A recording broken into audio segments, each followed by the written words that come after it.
न्तरायतिमिरोपशान्तये शान्तभावनमचिन्त्य वैभवं तं नरं वपुषि कुञ्जरं मुखे मन्महे किमपि तुन्दिलं महः शरणं करवाणि शरणं ते चरणं वाणिचराचरोपजीव्यं करुणामसृणैः कटाक्षपातैः गुरु माम् अम्बक्तार्थसार्थवाहं शारदा शारदाम्भोजवदना वदनाम्बुजे सर्वदा सर्वदास्माकं सन्निधिः सन्निधिं क्रियात् विमलपटी कमलकुटी पुस्तकरुद्राक्ष शस्तहस्तपुटी कामाक्षि पक्ष्मलाक्षी कलितविपञ्ची विभासि वैरिञ्ची वागर्थाविव सम्पृक्तौ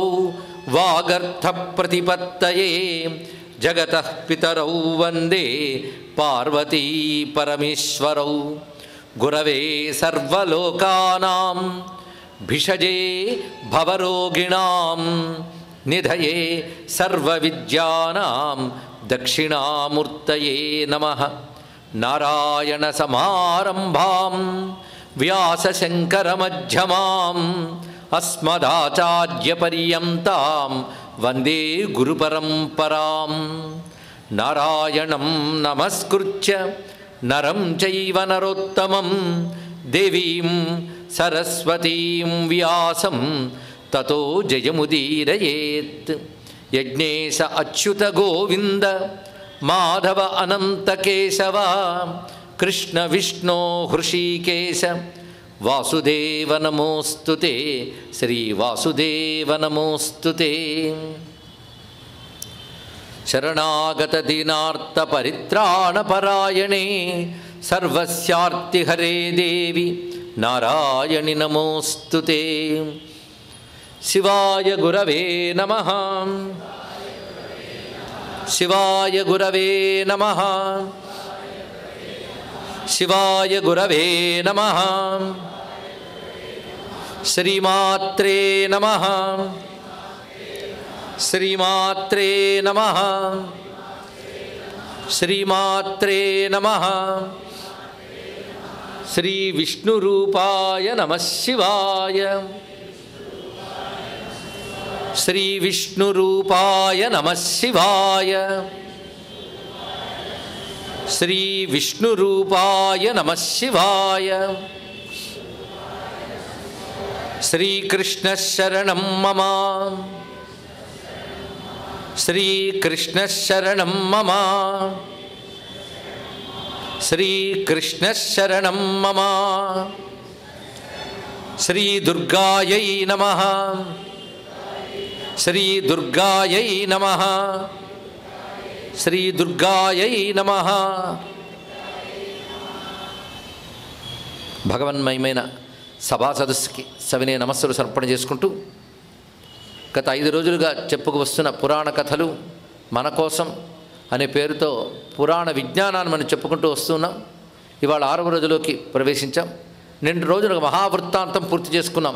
హరిశ్చంద్రోపాఖ్యానం, అదేవిధంగా శతాక్షి ఆవిర్భావం, అక్కడ అమ్మవారి యొక్క తత్వం కూడా చెప్పుకోవడం జరిగినది. తత్పూర్వం మనం మొత్తంగా పురాణములు అంటే ఏమిటి, పురాణ స్వరూపం ఏమిటి, ఇది ఏ విధంగా వేదాలకు తర్వాత వచ్చే శాస్త్రాలకు సమన్వయంగా మనకు లభించింది. ప్రధానంగా వేదమూలమైనటువంటి సనాతన ధర్మం పురాణముల ద్వారా విస్తారంగా మనకు లభిస్తున్నది. అందుకే ప్రతి పురాణంలోనూ వేదము యొక్క గొప్పతనాన్ని చాటుతూ ఉంటారు. కథలో ప్రధానమైన పాత్రలు వేద ప్రామాణ్యాన్నే చెప్తున్నాయి. అది పురాణములు వేదాన్ని ప్రధానంగా చెప్పడం చేతనే అవి మనకి గౌరవనీయాలయ్యే. కృష్ణ పరమాత్మ భగవద్గీతలో అనేక మార్లు తస్మాత్ శాస్త్రం ప్రమాణంతే అంటాడు. ఇక్కడ శాస్త్రమే ప్రమాణము, శాస్త్ర విరుద్ధమైనవి చెయ్యకూడదు అని ప్రస్తావించాడు. ఇక్కడ శాస్త్రం అంటే ఏమిటి అంటే భగవాన్ దృష్టిలో వేదమే శాస్త్రము. అందుకే వేదైశ్చ సర్వై రకమేవ వేద్య శ్లోకంలో కూడా దాన్ని స్పష్టం చేశాడు. ఆ వేదములో చెప్పిన అంశములనే మళ్ళీ మహర్షులు మనకు అందించినటువంటి పురాణము. వేదమే ఎంత అపౌరుషేయమో పురాణము కూడా అంతే అపౌరుషేయం అనే విషయాన్ని కూడా ప్రస్తావన చేసుకోవడం జరిగింది. అదేవిధంగా పురాణముల ఆధారంగా లేదా వేదముల ఆధారంగా పరమాత్మను ఉపాసించే పద్ధతులను కూడా పురాణములు అందిస్తూ ఉన్నాయి. ఉపాసనా మార్గాన్ని, కర్మ మార్గాన్ని, వేదాంత మార్గాన్ని చక్కగా అందిస్తూ అదేవిధంగా యోగ మార్గం మొదలైన కూడా వివరిస్తున్న పురాణములు. అలాంటి పురాణాల్లో నిన్న హరిశ్చంద్రోపాఖ్యానం చెప్పుకున్నాం. ఈ హరిశ్చంద్రోపాఖ్యానం విన్న కొందరు అన్నారు, ఏమండి అక్కడ హరిశ్చంద్రుని భార్య మెడలో మంగళసూత్రం చూడగా నన్ను పోల్చుకున్నాడని, నక్షత్రకుడని ఈ కథలే మీరు చెప్పలేదేమండి అంటే, అవి ఇందులో లేవు కనుక నేను చెప్పలేదు. ఆ పురాణాల్లో లేవు. తర్వాత నాటకీయత కోసం కల్పించబడినవి. అవే సత్యములను మనం అనుకుంటున్నాం. అతడు భార్యని ముందు కనుచీకటలో పోల్చలేకపోయాడు, తర్వాత పోల్చగలిగాడు. పుత్రుణ్ణి పోల్చిన వెంటనే కొంతసేపటికి ఆమెని పోల్చగలిగాడని మాత్రమే ఇక్కడ ఉన్నది. అలాగే నక్షత్రకుడు మొదలైన కథలేవి ఇందులో చెప్పబడ్డం లేదు. అందుకే వాటిని ప్రస్తావన చేయడం లేదు. అసలు పురాణ కథలు ఏంటో చెప్తున్నాం. వివిధములైన కల్పనల ద్వారా అసలు మరుగుపడిపోతే ఆ మరుగును తేవడమే ఇందులో ఉన్నటువంటి ఉద్దేశం. ఈ కల్పనలు నాటకం కోసమో లేదా జనాల రక్తి కోసమో చేయవచ్చుగాక, కానీ ప్రజలకు మాత్రం ఉండవలసినటువంటి అవగాహన ఏంటంటే ఇవి పూర్తిగా నమ్మడానికి లేదు అని అవగాహన మాత్రం ఉండాలి. అందుకే చలనచిత్రాలు, నాటకాలు, హరికథల్లో కొంతమేరకుంటూ జనాకర్షణ కోసం అనేకం చేర్చుతూ ఉంటారు. ఇలాగైతే జనులు ఆకర్షింపబడతారని తయారు చేసిన వారు ఊహ, కానీ సత్యమే ఆకర్షిస్తుంది, దాని కల్పనలు అవసరం లేదు అని గ్రహిస్తూ తర్వాత ముఖ్యమైన అంశం శతాక్షి అమ్మవారి యొక్క వృత్తాంతాన్ని చెప్పుకున్నాం. పురాణములు ప్రధానంగా మరొక విశేషం ఏంటంటే మన్వంతర గాథలు ఉంటాయి. మన్వంతరము అనగానే ఒక మనువు అధిపతిగా కలిగిన కాలమానము. ఒక మన్వంతరం అంటే 71 మహాయుగాలు ఒక మన్వంతరం అని చెప్పుకున్నా. అలాంటి 14 మన్వంతరాలు ఉంటాయి. 14 మన్వంతరాలు అవగానే మళ్ళీ ప్రారంభమవుతుంది మొదటి మన్వంతరం. అంటే కల్పం పూర్తయి మళ్ళీ కల్పం ప్రారంభమవుతుంది. ఈ మనువుల చరిత్రలని పురాణాల్లో ఉన్నాయి. అది గొప్ప అంశం. ఏ మనువు ఎలా వచ్చాడో అతని చరిత్ర ఏమిటో చక్కగా చెప్పబడుతుంది. ఇది తెలుగువారమైన మనకి మనువుల చరిత్ర అంటే మను చరిత్ర గుర్తొస్తుంది. మను చరిత్ర రెండవ మనువైన సారోచిష మనువుకు సంబంధించినటువంటి చరిత్ర. ఇది కూడా కృష్ణదేవరాయలు పెద్దనామాచ్యులు అడిగిన పద్ధతి ఏమిటంటే కవిత్వం వినోదంగా భావించలేదు ఆయన. కృష్ణదేవరాయలు సంస్కారం కలిగిన వాడు, భారతీయ సంస్కృతి సంస్కారము కలిగిన ఒక ఉపాసకుడు ఆయన. పైగా అడుగుతున్నది పెద్దనామాచ్యుని. ఆయన ఎంత చక్కగా అడిగాడంటే, నేను తరించడం కోసం మను కథని నువ్వు అందించాలి. సప్త సంతానాల్లో కావ్యం ఒకటి గనక, మన తర్వాత కూడా మిగిలిపోయేది అటువంటి కావ్యం గనక నేను తరించే విధంగా దాన్ని వ్రాయమని ప్రార్థన చేశాడు పెద్దన్ని. అప్పుడు పెద్దన వారు మార్కండేయ పురాణాంతర్గతమైనటువంటి సారోచిష మనువు యొక్క చరిత్రను రచించారు. ఈ మనువుల చరిత్రలు మొత్తం 14 చరిత్రలు ఉన్నాయి, స్వయంభూ మనువు మొదలుకొని చివరి వరకు కూడా. ఈ మనువుల చరిత్రలు ఒక్కొక్క దానిలో వారి యొక్క వ్యక్తిత్వం గొప్పతనం కనబడుతుంది, తపస్సు యొక్క గొప్పతనం కనబడుతుంది. వారి వ్యక్తించే చేత, తపస్సు చేత విష్ణు విభూతి వారిలో ప్రవేశించి మనువులై కాలానికి అధిపతులు అవుతారు. మొత్తం మనువుల చరిత్ర ఇప్పుడు చెప్పట్లేదు, కానీ ఒకప్పుడు మొత్తం 14 మనువుల చరిత్రలు చెప్పడం జరిగినది కొన్ని రోజుల పాటు. అదే ఇప్పుడు వాటిని మళ్ళీ నేను తిరిగి చెప్పకపోయినా పురాణాల్లో మనువుల చరిత్రలు ఉంటాయని మాత్రం ప్రస్తావన చేయడం జరుగుతుంది. వాటి ద్వారా ఎలాంటి వ్యక్తిత్వాలను మన ప్రాచీన మహర్షులు అందించారో తెలుస్తుంది. ఎటువంటి వారు పరిపాలించారు ఈ భూఖండాన్ని అనే విషయం కూడా ప్రస్తావనలో తెలుస్తున్నది. అయితే మనువుల పేర్లు మాత్రం ఒక్కసారి 14 అనుకుని వెళితే కొంత పురాణంలో ఉన్న మంచి విషయాలు స్మరించిన వాళ్ళం అవుతాం. స్వయంభూ మనువు, స్వారోచిష మనువు, ఉత్తమ మనువు, తర్వాత తామస, రైవత, చాక్షుష, వైవస్వత. ఇప్పుడు నడుస్తున్నది వైవస్వ మన్వంతరం, 7వ మన్వంతరం. తర్వాత రాబోయే వాళ్ళ గురించి కూడా అంటే వాళ్ళు కూడా సిద్ధంగా ఉన్నారు. వారు సావర్ణి, దక్ష సావర్ణి, బ్రహ్మ సావర్ణి, ధర్మ సావర్ణి, రుద్ర సావర్ణి, రౌచ్యుడు, భౌత్యుడు. ఇవి విషయములు ప్రధానంగా చెప్పబడుతుంది. వీళ్ళు మనువులు 14 మంది మనువులు. ఈ కథను చెప్పిన తర్వాత వంశాను చరిత్రములు అంటూ రాజవంశ చరిత్రల్లో సూర్యవంశ, చంద్రవంశములు ప్రధానంగా చెప్పబడుతున్నాయి. నిజానికి రెండూ ఒకే మూలము నుంచి వచ్చినప్పటికీ కూడాను మనువు ఒక ప్రత్యేకమైన తపస్సు ద్వారా చంద్ర సంబంధమైన శక్తితో బుధుడు, పురూరవుడు ఇలా మొదలైన వారి ద్వారా విస్తరింపజేసినటువంటిదే చంద్రవంశం. అలాగే సూర్యవంశ చక్రవర్తుల్లో ఒకడు హరిశ్చంద్ర మహారాజు మనం చెప్పుకున్నాం. ఇలా వచ్చినటువంటి ఒక్కొక్క రాజు యొక్క చరిత్ర కూడాను మనకు అనేక ఆదర్శాలను చెప్తుంది. పైగా పురాణకర్త అయినటువంటి వ్యాస భగవానుడు పురాణాల్లో రాజుల గురించి చెప్పేటప్పుడు ఎవరు ధర్మబద్ధంగా త్యాగం చేసి పాలించారో వారిని చెప్పాడు. ఎక్కడైనా అధర్మం లాంటివి కనబడితే వాటిని కూడా నిష్పక్షపాతంగా చెప్పాడు. కనుక పురాణాల్లోనూ ఇతిహాసాల్లో కూడా నిష్పక్షపాతంగా ఉన్నట్టు చెప్తారు. కొందరు అంటూ ఉంటారు, ఏమండి ఈ పాత్రని ఇలా ఎందుకు సృష్టించాడు అంటే, ఇవి ఒక నవలో ఎవడో రాసినట్టు పాత్ర చిత్రణ చూడకూడదు. ఒక నవలాకారుడో కథాకారుడో ఒక గ్రంథం రాసాడు అనుకోండి, అతడు అందులో ఏ పాత్రకి ఏ ఔచిత్యం ఉండాలో జాగ్రత్తగా చూసుకుని రాయాలి, లేకపోతే అతను లోపం చూపించవచ్చు. కానీ అలా కల్పించి రాసినవి కావు కదా, జరిగినవి రాశాడు. జరిగిన జీవితంలో అన్ని లెక్క కట్టి జరగవండి, అది కూడా తెలుసుకోవాలి. ఇలా ఎక్కడైనా జరుగుతుందా అనే సంఘటనలు మన జీవితంలోనే చాలా జరుగుతుంటాయి. ఇలా ఎవరైనా ప్రవర్తిస్తారా, ఇలా ఎవరైనా ఆలోచిస్తారా అనేవి కూడా మన జీవితంలో జరుగుతుంటాయి. దాని వెనకాల అనేక ప్రారంధాల కారణం కావచ్చు, అలాగే లోకంలో జరగవలసిన వాటిని ఉద్దేశించి ఈశ్వర రచన కావచ్చు, కాలం యొక్క ప్రేరణ కావచ్చు. అది పురాణముల్లో ఇలాంటి అంశాలను కూడా చక్కగా తెలియజేస్తాడు వ్యాస భగవానుడు. ఇవాళ మనం కొంతమంది చక్రవర్తుల యొక్క చరిత్ర చెప్పుకోబోతున్నాం. ఎందుకంటే మన కోసం మన పురాణ కథలు అంటే అందులో కొన్ని మాత్రమే మన కోసం ఉన్న ఉద్దేశం కాదు, అన్నీ మన కోసమే. కొన్ని మాత్రమే ఎంపిక చేసుకుంటున్నాం మన సమయాభావం వల్ల. ఈ కొన్ని వినడం వల్ల అన్నీ తెలుసుకోవాలన్న బుద్ధి యువతకు కలిగితే అదే సంతోషం అండి. ఒక్కొక్క దాన్ని ఏ కోణంలో చూడాలి అనేటువంటి ఒక ఆలోచన దృక్పథాన్ని మాత్రమే ఇక్కడి నుంచి అందించడం జరుగుతుంది. కేవలం కథాదృష్టి కాకుండా ఒక్కొక్క సన్నివేశంలో ఎటువంటి కోణంతో పరిశీలించాలని గ్రహించాలి. అలా నిన్న హరిశ్చంద్ర ఉపాఖ్యానంలో, తత్పూర్వం త్రిశంకు వృత్తాంతంలో అనేక రకాల దశలుగా కథలను మనం చెప్పుకుంటూ కష్టం వచ్చినా సుఖం వచ్చినా ధర్మం నుంచి చెక్కు చెదరకుండా ఎలా నిలబడాలి అనేటువంటి విషయ ప్రస్తావన చేస్తూ ధర్మం కోసం అవసరమైతే కష్టాన్ని కూడా ఆహ్వానించినటువంటి మహానుభావుల యొక్క విశేషాలను స్మరించుకున్నాం. మరొక గొప్ప చరిత్రలోకి వాళ్ళ ప్రవేశించబోతున్నాం. ఇది కూడా ఒక పరంపర, ఒక మహాపురుషుడి జననానికి ముందు జరుగుతున్నటువంటి కొన్ని ఆనువంశికమైన చరిత్రని ఇప్పుడు చెప్పబడుతున్నది. ఇందులో ప్రధానంగా బలందుడు అనేటువంటి ఒక రాజు పాలన చేశాడు. అతడు ధర్మబద్ధమైన పాలన అందించాడు. ధర్మానుసారంగా అతడు ధరణీ చక్రాన్ని పాలించడమే కాకుండా అతడి రథం అవ్యాహత సంచారం కలిగినది అన్నారు. అవ్యాహత సంచారం అంటే ఎక్కడికైనా వెళ్ళగలిగింది అంటే అర్థం మొత్తం ఒక అఖండమైన సామ్రాజ్యాన్ని పాలించినటువంటి వాడు. ఆయన మనస్సు ఎప్పుడూ కూడా అధర్మమనందు ప్రవర్తించలేదు. ఇవి తెలుసుకోవాల్సిన ముఖ్యమైన అంశములు. అందుకే నానా ధర్మే మనో భూపాస్తస్య సర్వే భవన్వశి. అధర్మంలో ప్రవర్తించలేదు గనకనే రాజులందరూ అతను వశములయ్యారు. అంటే మిగిలిన రాజులందరూ సామంతులై అతడు ఏకఛత్రాధిపత్యంతో ధర్మాన్ని నిలిపాడు. అలాంటి ఆయన యొక్క పుత్రుడు అజాయిత సుతస్తస్య వత్సప్రీరితి నామత. వత్సప్రీ అనేటువంటి పుత్రుడు ఆయనకు కలిగాడు. అతడు కూడా గుణముఖేన సద్గుణములతో ఉన్నటువంటి వాడు.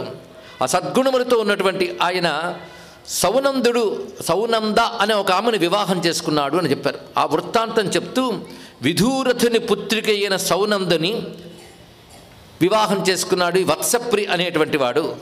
పైగా ఒక రాక్షసుని సంహరించి వివాహం చేసుకున్నాడని సందర్భవశాత్తు చెప్తే ఆ రాక్షస వధ ఏమిటి, ఆ సౌనంద ఎవరు అని ప్రశ్నిస్తున్నారు వింటున్నటువంటి మహర్షులు. ఇప్పుడు చెప్పబోతున్న అంశం కూడా మార్కండేయ పురాణాంతర్గతమైన అంశం. హరిశ్చంద్ర ఉపాఖ్యానం కొంత మార్కండేయ పురాణం, మరికొంత దేవీ భాగవతం ఆధారంగా చెప్పుకున్నాం. ఇప్పుడు ఈ కథ మార్కండేయ పురాణంలో కనబడుతుంది. మార్కండేయ పురాణంలో వైశిష్ట్యం ఒక్కసారి మనం ఆలోచిస్తే అందులో అందరికీ తెలిసినటువంటి చండీ సప్తశతో చండీ నవశతో హోమాలు చేస్తున్నటువంటి ప్రధానమైన మంత్ర రాశి ఈ మార్కండేయ పురాణాంతర్గతమైన దేవీ మహాత్మ్యం అనే గ్రంథం నుంచి వచ్చింది. ఆ గ్రంథానికి నిజానికి చండీ సప్తశతి అని కానీ చండీ నవశతి అని కానీ పేరు లేదు. వ్యాస భగవాన్ని పెట్టిన పేరు దేవీ మహాత్మ్యము అని పేరు పెట్టాడు. అది కూడా మనువుల చరిత్ర చెప్తూ రచించాడు. ఇది మనువుల కథ చెప్తూ, ఇందాకే మనువుల చరిత్ర ఉంటుందని చెప్పాం కదా, అందులో సావర్ణి మనువు యొక్క కథ చెప్తూ ప్రారంభించాడు ఇక్కడ. అందుకే అందులో ప్రధానంగా మొదట్లోనే సావర్ణి సూర్యతనయ యో మను కచ్చతేష్టమ నిశామే తదుత్పత్తిం విస్తరాత్ గతతో మమ అంటూ సూర్యపుత్రుడైన సావర్ణి మనువు చరిత్ర చెప్తున్నాను అని ప్రారంభిస్తాడు. కానీ అందులో పేరుకి సావర్ణి మనువు ఉంటుంది, కానీ ఉన్నదంతా అమ్మవారి కథే. 13 అధ్యాయాలు. అదొక విశేషమైన రహస్యం. అయితే అది పురాణాల శ్లోకాలు. ఆ శ్లోకాలను మనం మంత్రముగా ఆహుతులు వేస్తున్నామంటే గొప్ప విశేషం.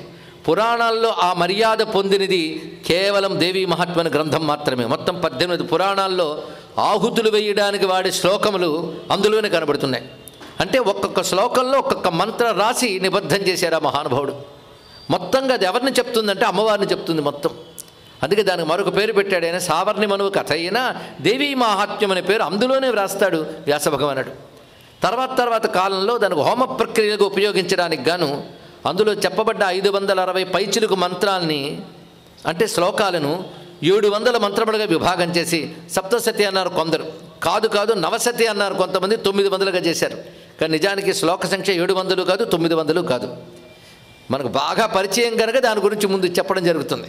అయితే ఇప్పుడు ఆ కథ మనం చెప్పబోట్లేదు. కానీ అంత మహిమాన్వితమైనటువంటి గ్రంథం మార్కండేయ పురాణంలోంచి తీసుకోబడినది. దీనికి భాష్యం ఉందండి. ఎలాగైతే వేదముల్లో రుద్ర నమక మంత్రాలకి అలాగే పురుషసూక్తాది మంత్రాలకి భాష్యములు ఉన్నాయో, ఈ దేవీ మాహాత్మ్యానికి భాష్యాలు ఉన్నాయి. మొత్తం 12 రకాల భాష్యాలు ఉన్నాయి. కొందరు యోగశాస్త్రపరంగా చెప్పారు, కొందరు మంత్రశాస్త్రపరంగా చెప్పారు, కొందరు వేదాంత శాస్త్రపరంగా చెప్పారు. కానీ ఒక్కడు గుర్తుపెట్టుకోవాలి, పురాణంలో ఏ కథ అయినా పర్యవసానంగా మనకి వేదాంత విద్యని చెప్పడానికే వచ్చింది తెలుసుకోవాలి. ఇది కాకుండా ఈ పురాణ కథలన్నీ ఏవో దేవాసుర సంగ్రామాలు మనకెందుకు, ఈ ఉపనిషత్తుతో పట్టుకుందాం అనుకుంటే కొంచెం మన అవివేకంతో ఉన్నామని అర్థం. పురాణాల పరమార్థము వేదాంత జ్ఞానం ఇవ్వడానికి. అందుకే కొన్ని కథల్లో మనం జాగ్రత్తగా నామాలను విశ్లేషించినట్లయితే అటువంటి వేదాంత శాస్త్రం వస్తుంది, బ్రహ్మ విద్యయే లభిస్తుంది. ఈ 13 అధ్యాయాల దేవీ మాహాత్మ్యం కూడా బ్రహ్మ విద్యా శాస్త్రంగానే గ్రహించాలి. ఎందుకంటే సురధుడు సమాధి అనేటువంటి ఇద్దరు సుమేధ అని ఆచార్యుడి వద్దకు వెళ్ళి ఉపదేశంగా గ్రహించినటువంటిది దేవీ మహాత్మ్య గాథ. అచ్చంగా వేదాంత విద్య ఎలా ప్రారంభమవుతుందో అలాగే ప్రారంభమైంది.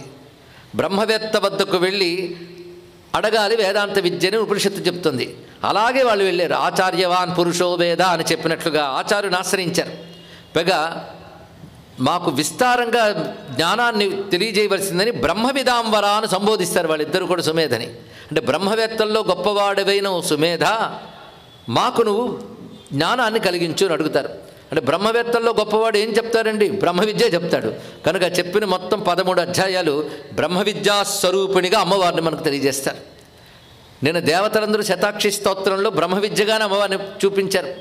అలాంటి పవిత్రమైనటువంటి ఒక మంత్ర రాశి మార్కండేయ పురాణం మనకు అందిస్తున్నది. ఆ తర్వాత అద్భుతమైనవి 10 అధ్యాయాల్లో మరొక రహస్యం ఉన్నది. ఆ రహస్యం సూర్యోపాసన. అది ఆదిత్య భగవాను యొక్క తత్వాన్నంతటిని ఆవిష్కరిస్తుంది. వేద ప్రతిపాద్యమైన ఆదిత్య భగవానుడు ఆయన ఎలాగ ప్రత్యక్ష దైవం అయ్యాడు దీని గురించి చెప్తూ మాట అంటాడు మార్కండేయ మహాముని. ఉపాసకులకు అతడు దైవము, వేదాంత విచారణ చేసేవారికి ఆయనే ఆత్మస్వరూపము బ్రహ్మస్వరూపము గొప్ప మాట చెప్పాడు. ఇక్కడ సామాన్య దృష్టిగా సూర్యుడు వచ్చాడు, ఆయన వల్ల లోకం నడుస్తుంది అనేది మళ్ళీ సామాన్య దృష్టిలో 2, విజ్ఞాన శాస్త్ర దృష్టి ఒకటి, సామాన్య దృష్టిలో మళ్ళీ 2 ఉంటాయి. ఉపాసనా దృష్టితో సూర్యుడిని ఎలా చూడాలి, తాత్విక దృష్టితో సూర్యుడిని ఎలా చూడాలి, అత్యద్భుతమైన విషయం అని చెప్పబడుతున్నాయి. అంటే వైదిక సూర్య విజ్ఞానం అంతా 10 అధ్యాయాలు ఇచ్చాను. ఇలా ఒకటి మనువుల చరిత్ర, మరొక వైపు భవ్యమైన దేవీ మాహాత్మ్యం, ఇంకోవైపు సూర్య ఉపాసన ఇత్యాది పద్ధతులు చెప్తూ ఇప్పుడు మరికొందరు అద్భుతమైన రాజుల గురించి చెప్తూ ఉన్నారు. ఇది కూడా సూర్యచంద్ర వంశానికి చెందినటువంటి రాజుల్లో. అందులో ఇప్పుడు ఈ మహానుభావుడైనటువంటి వత్సప్రి అనేవాడి యొక్క చరిత్ర చెప్తున్నారు. ఏకదాతు వనం యాతో మృగయాస విదూరథ దదర్శ గర్తం సుమహత్. ఇక్కడ విశేషంగా వత్సప్రి అనేటువంటి వాడి యొక్క చరిత్రలో ఒకప్పుడు విదూరథుడు అనే రాజు వేటకు వెళుతూ ఉండగా, ఇతను విశాల దేశానికి అధిపతి. విదూరథుడైన వాడు వేటకు వెళ్ళి వస్తూ ఉండగా తోవలో ఒక పెద్ద లోయ కనబడింది అతనికి. మనం చిన్నప్పుడు చదువుకున్న చందమామ కథలు ఇలాంటివి ఉంటూ ఉంటాయి. ఇప్పుడు వాటి మీద చాలామందికి ఆసక్తి ఉంటుంది. ఇలాంటి కథలు కూడా పురాణంలో కనబడతాయండి. ఇది ఒక ఆశ్చర్యకరమైన అంశం. అందులో 2-3 రకాల పాత్రలు ఉంటాయి.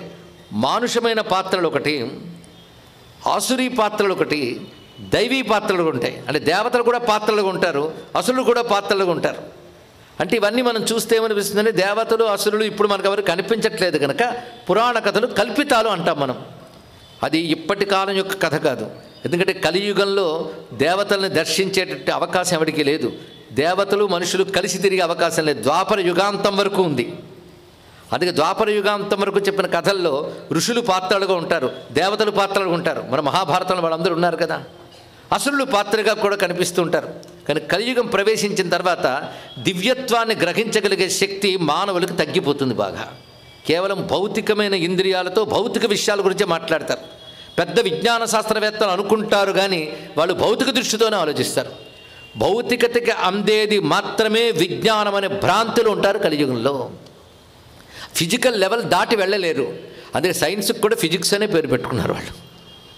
అంటే ఇంద్రియాలకు అందేదే సైన్స్ వాళ్ళకి. నువ్వేది చెప్పు ఇంద్రియాలకు అందాలి. ఇంద్రియాతీతమైన సత్యం గురించి భావించగలిగే శక్తి లేదు. ఒకవేళ ఎవరైనా చెప్తే అది కూడా ఇంద్రియాలకు అందితో ఒప్పుకుంటూ ఉంటారు. ఇది ఆశ్చర్యకరమైన అంశం అండి. అణువు గురించి పరిశోధన చేస్తూ దాని సూక్ష్మత్వాన్ని తెలుసుకోవడం కోసం కొన్ని కోట్ల డాలర్లు ఖర్చు పెట్టారు ఆ మధ్య స్విట్జర్లాండ్లో. చిట్ట చివరికి ఏదో ఒక చిన్న భాగాన్ని చూసుకొని గాడ్స్ పార్టికల్ పేరు పెట్టారు వాళ్ళు. గాడు పార్టుగాడు పార్టికులు కాదు. అప్పుడు వాళ్ళకి ఎలా తెలుసు ఆ విషయం? కనుక పరమార్థమైన పదార్థంగా చూడాలనుకునేటువంటి అవివేకం, దాని యాంగిల్లో చూడలేదు. ఇక్కడ సైంటిఫిక్గా చూడాలని చాలామంది అంటుంటారే, అంతకంటే పొరపాటు మరొకటి లేదు. సైన్స్ని గౌరవిస్తాం, దాని పరిధి దానికి ఉన్నది, దాని లిమిటేషన్స్ దానికి ఉన్నాయి. ఒకప్పుడు సైన్స్ ఒప్పుకోని విషయాల్ని ఇప్పుడు సైన్స్ తలూపుతోంది. ఒప్పుకుంటుందే లేదా? ఒకప్పుడు ఒప్పుకొని ఇప్పుడు ఒప్పుకుంటుంది. ఇప్పుడు కొన్ని ఒప్పుకోవట్లేదు, కొన్నాళ్ళ తర్వాత మళ్ళీ ఒప్పుకుంటుంది. కనుక మాటి మాటికి అభిప్రాయాలు మార్చుకునే సైన్స్ కంటే స్థిరమైన జ్ఞానం ఇచ్చిన వేద విజ్ఞానాన్ని మనం గౌరవించాలి. కనుక కొంతమంది వేదాన్ని సైంటిఫిక్గా చూస్తున్నామండి అంటారు. అప్పుడప్పుడు సైంటిఫిక్ అప్రోచ్ చెప్తున్నప్పటికీ యువతని ఈ విషయంపై దృష్టి పెట్టడం కోసం చెప్తున్నామే తప్ప సైన్స్ ఒప్పుకుంది కదా అని వేదాన్ని ఒప్పుకోవడం కాదు. వేదాన్ని ఒప్పుకున్న సైన్స్ని ఒప్పుకుందాం, ఇది తెలుసుకోవాలి. కానీ ప్రమాణం వేదము, ఆ దృష్టితో చూడాలి. కానీ సైన్స్ అనే దృష్టి ఒక సంకుచిత దృష్టి, భౌతిక దృష్టికి అతీతమైనది ఇది. అందుకే దివ్యత్వంతో సంబంధం ఉండదు కలియుగ మానవులకి. అందుకే దేవతలు ఋషులు పాత్రలుగా చూడలేరు. ఎవరో కొత్త అక్కడక్కడ తపస్సులు సిద్ధపురుషులు వాళ్ళు దేవతలతో సంభాషించవచ్చు. పైగా అసుర రాక్షస జాతులు కూడా మానవులతో అనుబంధం పెట్టుకోవాల్సిన స్థితిలో ఉండరు కలియుగంలో. అందుకే కలియుగం ప్రారంభం వరకు చెప్పిన కథల్లో కనబడేటువంటి దివ్యత్వము, దేవతల పాత్రలు, నారదుల వారు మాటి మాటికి వస్తుంటారు మహాభారతంలో. ఇక రామాయణంలో చెప్పనవసరం లేదు, దేవతల పాత్రలుగా ఋషుల పాత్రలుగా కనబడుతూ ఉంటారు. ఇక్కడ కలియుగంలో అవకాశం లేదు. అందుకే మనం కలియుగంలో ఇలా లేదు కనుక ఆ యుగాల నాటి కథలన్నీ కల్పితాలు అనడానికి లేదు. ఆ మాటకు వస్తే కలియుగం ప్రారంభమైన కొన్ని వేల సంవత్సరముల వరకు కూడా ఒక్కొక్కరు ఆయువులు చాలా గొప్పగా ఉండేవి. క్రమక్రమంగా ఆయువులు క్షీణిస్తూ వచ్చాయి. ఆయు పరిమితులు తక్కువే కలియుగంలో. కనుకనే అల్పశక్తి, అల్పజ్ఞానము, అల్పాయువులతో కూడినటువంటిది కలియుగం. అంటే ఇంకొక మాట చెప్పాలి, అజ్ఞానాన్ని జ్ఞానం అనుకునే యుగం కలియుగం. అల్పజ్ఞానాన్ని కూడా జ్ఞానం అనుకుంటారు, అది పైగా దబాయిస్తారు. ఇంకేం చెప్తామండి? కానీ పురాణ విజ్ఞానం ఇటువంటి లిమిటేషన్స్ దాటిపోయి వెళ్ళిపోతుంది. అందుకోవడానికి ఒక్కొక్కసారి, నమ్మడానికి ఒక్కొక్కసారి శక్యం కాకుండా కనబడుతుంటుంది. ఇప్పుడు చెప్పబోయే కథల్లో పాత్రలు అలాంటివే. మొత్తానికి విదూరథుడు వస్తూ ఉంటే ఒక భయంకరమైన గొయ్యి కనబడింది దానికి. దదర్శ గర్తం సుమహత్ భూమిర్ ముఖమివోద్గతం. ఇది ఎలా ఉన్నదంటే భూదేవి నోరు తెరుచుకుందా అన్నట్లుందిట ఆ లోయ. ఇది చూసి ఇంత భయంకరమైనటువంటి ఈ గొయ్యి ఏదో సహజంగా ఏర్పడిన గొయ్యి అని నేను అనుకోవట్లేదు. పైగా ఎవడో వచ్చి తవ్విన గొయ్యి అని కూడా అనుకోవట్లేదు. ఇది పాతాళమునకు మార్గమా అన్నట్లు అనిపిస్తున్నది. ఇది ఏమై ఉంటుంది అని కూర్చుని ఆలోచిస్తున్నాడు. ఆ సమయంలో అక్కడి నుంచి ఒక తపస్సు వెళుతూ ఉండగా చూశాడు. ఆ తపస్సు పేరు సువ్రతుడు. ఆ సువ్రతుడిని విదూరథుడు చూసి, ఇదేమిటి ఈ గొయ్య? మీరు తపస్సులు గనక సంచరిస్తూ ఉంటారు గనక ఇదేమై ఉంటుంది అంటే ఒక్కసారి ఆయన చూసి, నీ రాజ్యానికి సమీపంలోనే ఉంది కదా ఈ గొయ్యి, ఇదొకటి ఉందని కూడా నీకు తెలియదా? పాలకుడైన వాడికి భూమికి సంబంధించి జ్ఞానం ఉండాలి. కనీసం తాను పాలించే ప్రాంతము, దాని చుట్టూ ఉన్నవాడు కూడా తెలియాలి. ఇది ఒకటి గ్రహించాలండి. పాలకుడికి కేవలం మదుపు పెట్టడానికి కావాల్సిన డబ్బు, సీట్లు కొనుక్కోవడానికి కావాల్సిన డబ్బు ఒక్కటి సరిపోదు. తాను దేన్ని పాలించదలుచుకున్నాడో దానికి సంబంధించిన పరిజ్ఞానం కావాలి. ఇది చాలా ప్రధానమైన అంశం ఇక్కడ. అదే ఈ దేశ చరిత్ర ఏమిటి, ఈ దేశం రాజ్యాంగం ఏమిటి కూడా తెలుసుకోకుండా నాయకులైపోవాలని తొందరపడుతున్నవారు గ్రహించవలసిన అంశం ఉంది ఇక్కడ. నీకు దీని గురించి తెలియదా? తెలుసుకోవాలి ఈ గర్తము గురించి. ఇది ఎలాంటిది అంటే, ఒక దానవుడు, ఉగ్రుడైన ఒక దానవుడు ఉన్నాడు. అతను కుజృంభుడు అని పేరు. కుజృంభుడు అంటే భూమిని కూడా ఒక ఆవలింతలా వికసింపజేసినటువంటి వాడు. అలాంటి కుజృంభుడు అనేటువంటి రాక్షసుడు హింసా ప్రవృత్తి కలిగిన వాడే, దేవతలను కూడా గడగళ్ళాడిస్తున్నటువంటి వాడు విశ్వకర్మ వద్ద ఉన్న ఒక ఆయుధాన్ని ఎత్తుకొచ్చాడు. అతను ఆయుధం పేరు సునంద. ఈ సునంద అనేటువంటి ఆయుధము ఒక ముసలం. ముసలం అంటే ఒక రోకలి ఆకారంలో ఉంటుంది. అలాంటి సునంద అనేటువంటి ఆయుధం, అది కానీ ధరించితే ఏ శత్రువు అతన్ని ఏమీ చేయలేరు. అందుకే దాన్ని అతడు ఎత్తుకు వచ్చి దానితో దేవతలను కూడా పరాజితుని చేశాడు. పైగా తన ప్రాంతమైన రసాతలం నుంచి భూమికి ఒక ఏర్పాటు చేయాలని చెప్పి ఆ ముసలంతో తవ్వేడిదంతా. అలా ఏర్పడినటువంటిది ఆ సునంద అనే ముసలంతో ఇది ఏర్పడింది. ఉగ్రకర్ములేని దైత్యులు దీన్ని మార్గంగా తీసుకుని అటు ఇటు వెళుతూ అందరినో పీడిస్తున్నారు. పైగా పాతాళంలో ఉన్నటువంటి వారు యజ్ఞానికి విరోధులై, దేవతలకు శత్రువులై ప్రవర్తిస్తున్నారు. నువ్వు చేయవలసింది పాతాళంలో ఉన్న ఈ శత్రువును ఓడించగలిగితే భూపతి అయినందుకు నీవు సార్థక జన్ముడు అవుతావు అన్నారు ఇక్కడ. అంటే భూమికి ప్రభువుగా నువ్వు ఉన్నవాడు భూమిని రక్షించాలి. సునంద సౌనంద అని చెప్పబడుతున్న ముసలాయుధం దగ్గర ఒక లక్షణం ఉంది, అది నీకు ఉపయోగిస్తుంది చెప్తున్నాను సుమా. ఎవరైనా స్త్రీ కానీ దాన్ని ముట్టుకుంటే అది పనిచేయదు. ఈ విషయం రాక్షసుడికి తెలియదు, అది నీకు అది ఎందుకైనా పనికొస్తుందని చెప్తున్నాను. ఒక స్త్రీ కానీ స్పర్శిస్తే ఆ ముసలం పనిచేయదు, మళ్ళీ మరో రోజు పనిచేస్తుంది, మళ్ళీ మరో రోజు మళ్ళీ స్త్రీ స్పర్శిస్తే మళ్ళీ ఆ రోజు పనిచేయదు. ఇది దానికి ఉన్నటువంటి మనకు సౌకర్యంగా దొరికిన ఒక మంచి అవకాశం. ఇది కూడా తెలుసుకో. దీన్ని బట్టి అతన్ని తొలగించే పని రాజువేను నువ్వు చెయ్యాలి సుమా. ఆసన్నమేతద్భవతః పురస్య పృథివీపతే. ఆసన్నమేతద్భవతః పురస్య, నీ పట్టణానికి దగ్గర చేసేది ఇది కనుక. కృతం తేన మహారంధ్రం నిశ్చింత కిం భవాన్ వృథా. ఎంత రంధ్రం చేసేవాడు అక్కడ ఉంటే నువ్వు నిశ్చింతగా రాజ్యాల్లో ఎలా ఉండగలుగుతున్నావు? కాబట్టి నువ్వు దీనికోసం పూనుకోవాలి అని అనగానే సరే అని ఆయన నిర్ణయించుకుని కొంతమంది రాజుల్ని పిలిచి ఒక సమావేశం ఏర్పాటు చేశాడు. ఇప్పుడు ఈ విధంగా అక్కడ ఉన్నది, మన మిత్రరాజులందరం కలిసి అతన్ని పరిహరించాలి అని చెప్పి మాట్లాడుతుంటే అక్కడ ఒక స్తంభం దగ్గర నిలబడి ఉన్నది ఆయన కుమార్తె. ఆమె పేరు ముదావతి. ఇక్కడ పేర్లు కూడా బాగుంటాయండి, పురాణంలో పాత్రల పేర్లు చాలా చక్కగా ఉంటాయి. ఎవరైనా కొత్త పేర్ల కోసం వెతుక్కునే వాళ్ళకి పనికొస్తాయి. ఆమె పేరు ముదావతి. ఆ ముదావతి అది వింటూ ఓహో ఆశ్చర్యపోయి అక్కడి నుంచి వెళ్ళింది. విన్న తర్వాత వీళ్ళు కొంతమంది కలిసి ఎలాగైనా సరే వాడి పని పట్టాలని చెప్పి బయలుదేరినప్పుడు క్రమంగా విశేషించి కొంతమందితో బయలుదేరి అక్కడికి వెళ్ళారు. కానీ పైగా తన ఇద్దరు పుత్రుల్ని వాళ్ళకి నాయకుడిగా పంపించాడు. ఆ ఇద్దరు పుత్రులు అతడితో పాటు వాళ్ళ పేరు సునీతి సుమతి అనే ఇద్దరు పుత్రుల్ని పంపించాడు. మీరు వెళ్ళి ఆ రాక్షుని పని కడతెర్చండి అని చెప్పి అనేక సైన్యాన్ని ఇచ్చాడు. ఈ సైన్యంతో ఆ పుత్రులు ఆ సొరంగ మార్గం ద్వారా లోపలికి వెళ్ళి అక్కడున్న అడుగుజాడల్ని అనుసరిస్తూ కుజురుంభుని వద్దకు వెళ్ళారు. ఆ కుజురుంభుడు కూడా సామాన్యుడు గాడు, వాడు మహాసైన్యం పెట్టుకున్నాడు, దైత్య సైన్యాన్ని. వారికి భయంకరమైన యుద్ధం జరిగింది. పైగా మాయా యుద్ధంలో నేర్పర్లు కనుక రాక్షసులు. తతో మాయా బలవతా తేన దైత్యేన తాబుభౌ రాజపుత్రౌ రణేబద్ధౌ విహతాశేష సైనికౌ. ఆ రాజపుత్రుడు తీసుకొచ్చిన సైనికులందరినీ సంహరించి ఆ రాజపుత్రుడిద్దరిని బంధించి వేశాడు కుజురుంభుడు. ఇలా వాళ్ళు బంధింపబడ్డారు. ఈ వార్త తెలిసి తండ్రికి విదురుడికి చాలా బాధ కలిగింది. అప్పుడు అతను ఒక ప్రకటన చేశాడు. ఆ దైత్యుల్ని చంపి అంతకు ముందు వెళ్ళిన ముదావతి వెతుక్కుంటూ వెళితే ఆమెను అపహరించి తీసుకువెళ్ళిపోయాడు అతను కుజురుంభుడు.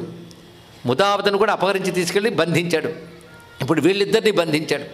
ఇలాగ రాజపుత్రుడు ముందే బంధించి తన పుత్రుల్ని కూడా బంధించిన తర్వాత ఒక ప్రకటన చేస్తాడు అతను. ఆ దైత్యుల్ని చంపి నా కన్యను నా ఇద్దరు కుమారులు ఎవడు విడిపిస్తారో వారికి నా కుమార్తెని ముదావతిని ఇస్తాను అని ప్రకటించాడు అతను. వార్త తెలిసి అప్పుడు బలంధని పుత్రుడైన వత్సప్రి అనేటువంటి వాడు తండ్రి యొక్క ఆజ్ఞ తీసుకుని నేను బయలుదేరి వెళతాను అన్నాడు. అంతేకాదు విధూరతుని వద్దకు వచ్చి నేను నా బలపరాక్రమాలతో ప్రయత్నించి అసురుని సంహరిస్తానని చెప్పగానే చాలా సంతోషించి అతన్ని ఆశీర్వదించి పంపించారు. స్వరంగ మార్గం ద్వారా ఆయన చేరుకున్నాడు అక్కడికి. ఆ వెళ్ళినప్పుడు ఆ కుజురుంభుడికి వీడికి గొప్ప యుద్ధం జరిగింది. ఆ యుద్ధం మొత్తం 3 రోజుల పాటు జరిగింది. ఆ 3 రోజుల్లో ఆయన ఆ ముసలాయుధం పట్టుకుని విజృంభిస్తూ ఉంటే తన అస్త్రశక్తులతో అతను యుద్ధం చేస్తున్నాడు. కానీ బలపరాక్రమం ఇతడికి చాలా ఎక్కువ. అందుకే అసుర సైన్యాన్ని చాలా సులువుగానే నిర్మూలించగలిగాడు. కానీ అసురుణ్ణి ఎదుర్కోవడం కష్టమైపోయింది. చేతులు ముసలాయుధం పట్టుకొస్తున్నాడు. అయితే ఆ ముసలాయుధంగానే పట్టుకుంటే స్త్రీ తాకితే బలం పోతుందని ఇదివరకు అనడాన్న ముదావతి విన్న తర్వాత కదా వీడు అపహరించాడు.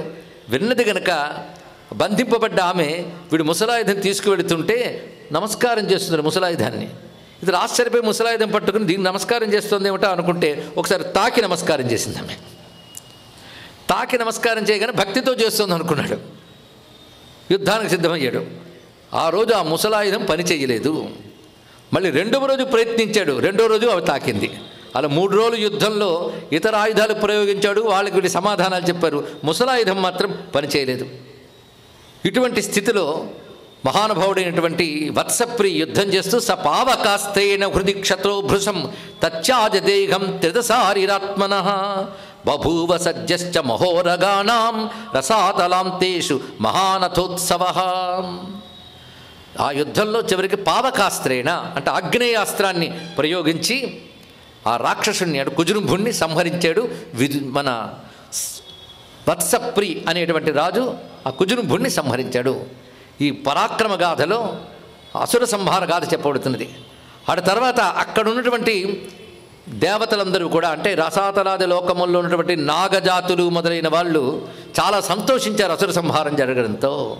అంతేకాదు పైన దేవతలు కూడా సంతోషించారు. ఎందుకంటే దేవకంటకుడు కనుక అటువంటి దేవకంటకుడిని సంహరించినందుకు ఈ రాజును అభినందించారు. అంటే అప్పుడు చక్రవర్తులు ఎలా ఉండేవారంటే దేవతలకు కూడా సహాయపడగలిగే స్థితిలో ఉండేవారు. అటువంటి వాడు వత్సప్రి. అప్పుడు ఆ సమయంలో నాగరాజు, అంటే రసాతలంలో జరిగింది కనుక అది ప్రధానంగా నాగులుది, వీడు ఆక్రమించాడు. ఆ నాగరాజు ఈ ముదావతికి మేము ముచ్చటగా మరొక పేరు పెడుతున్నాం.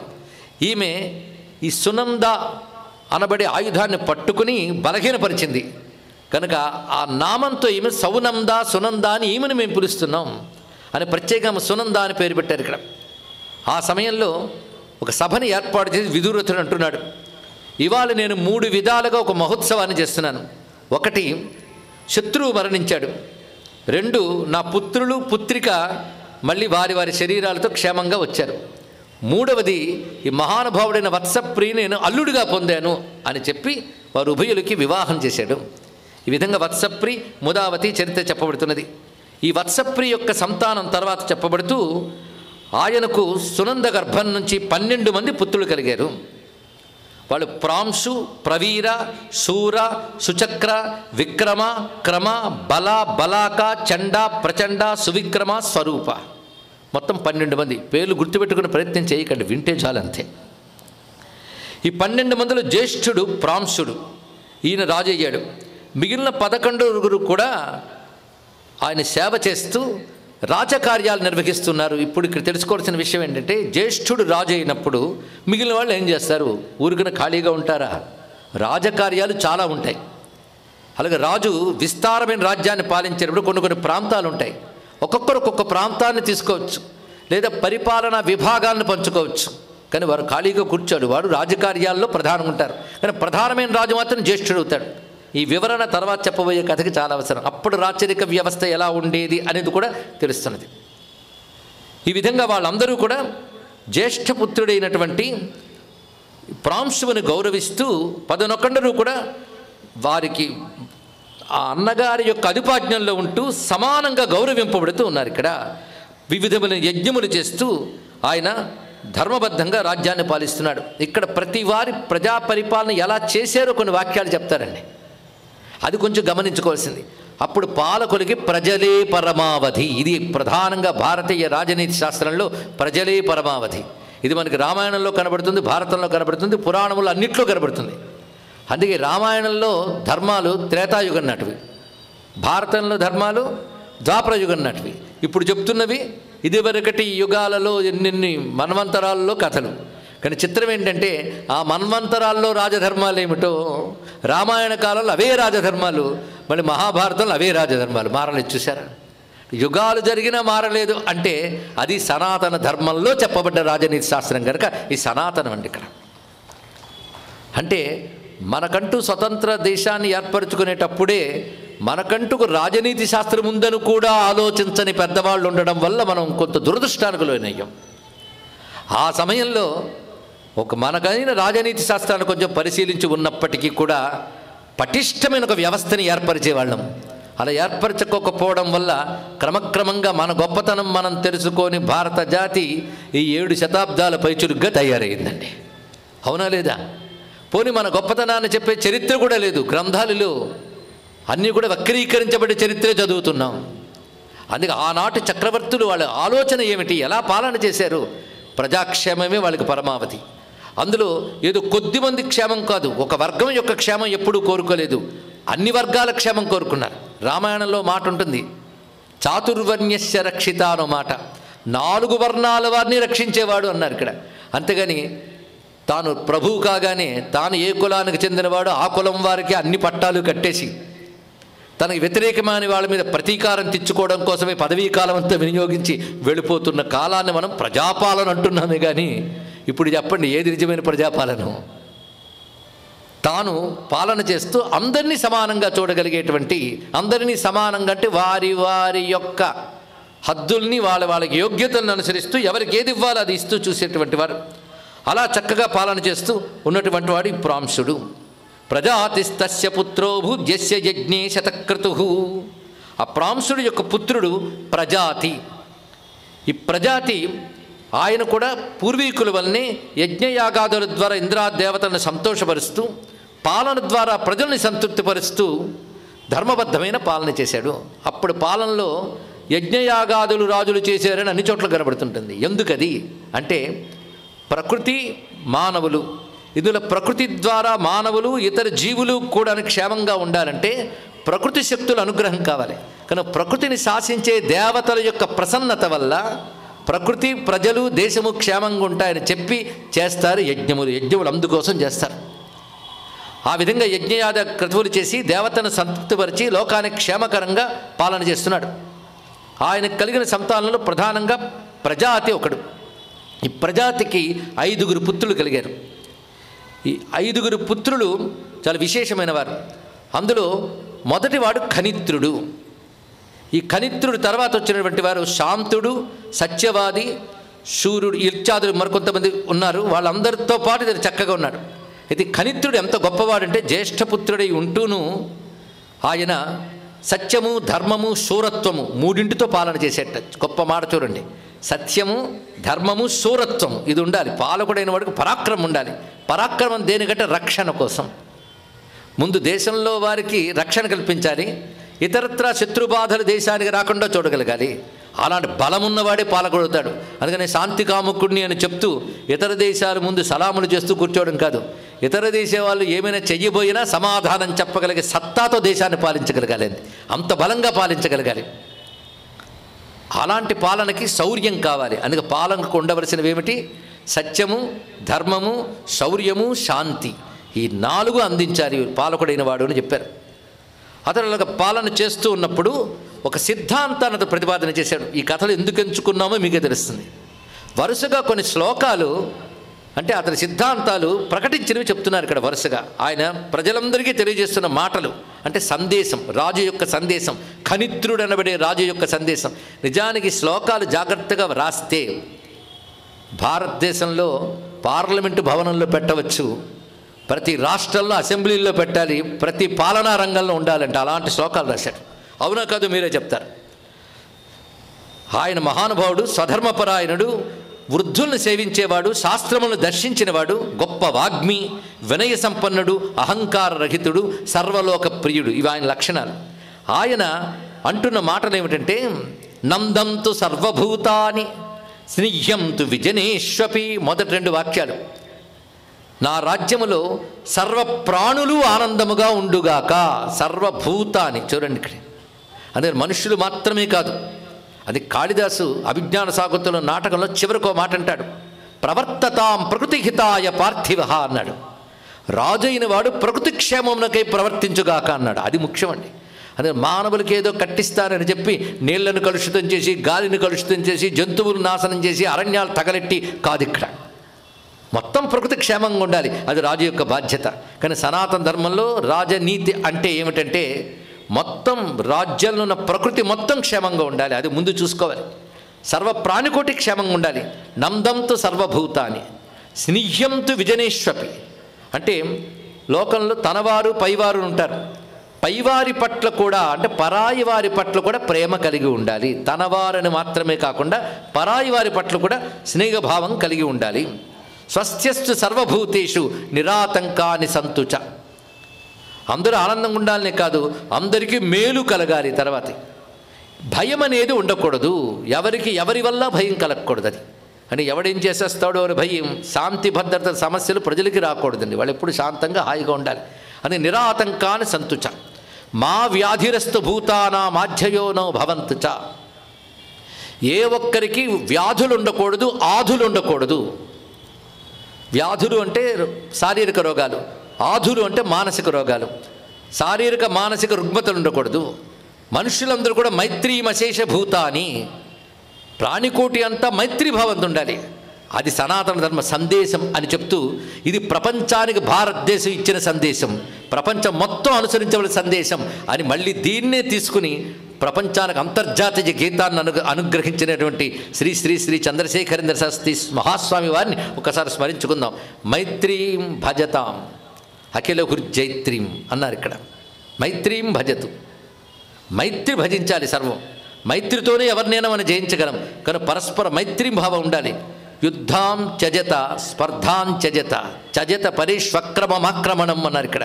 యుద్ధాలు స్పర్ధలు విడిచిపెట్టి ఒకరినొకరు ఆక్రమించుకోలేని భావాలు విడిచిపెట్టి అందరూ సహనంతో నిగ్రహంతో దయతో ఉండాలి. దామ్యత దత్త దయధ్వం జగతాం.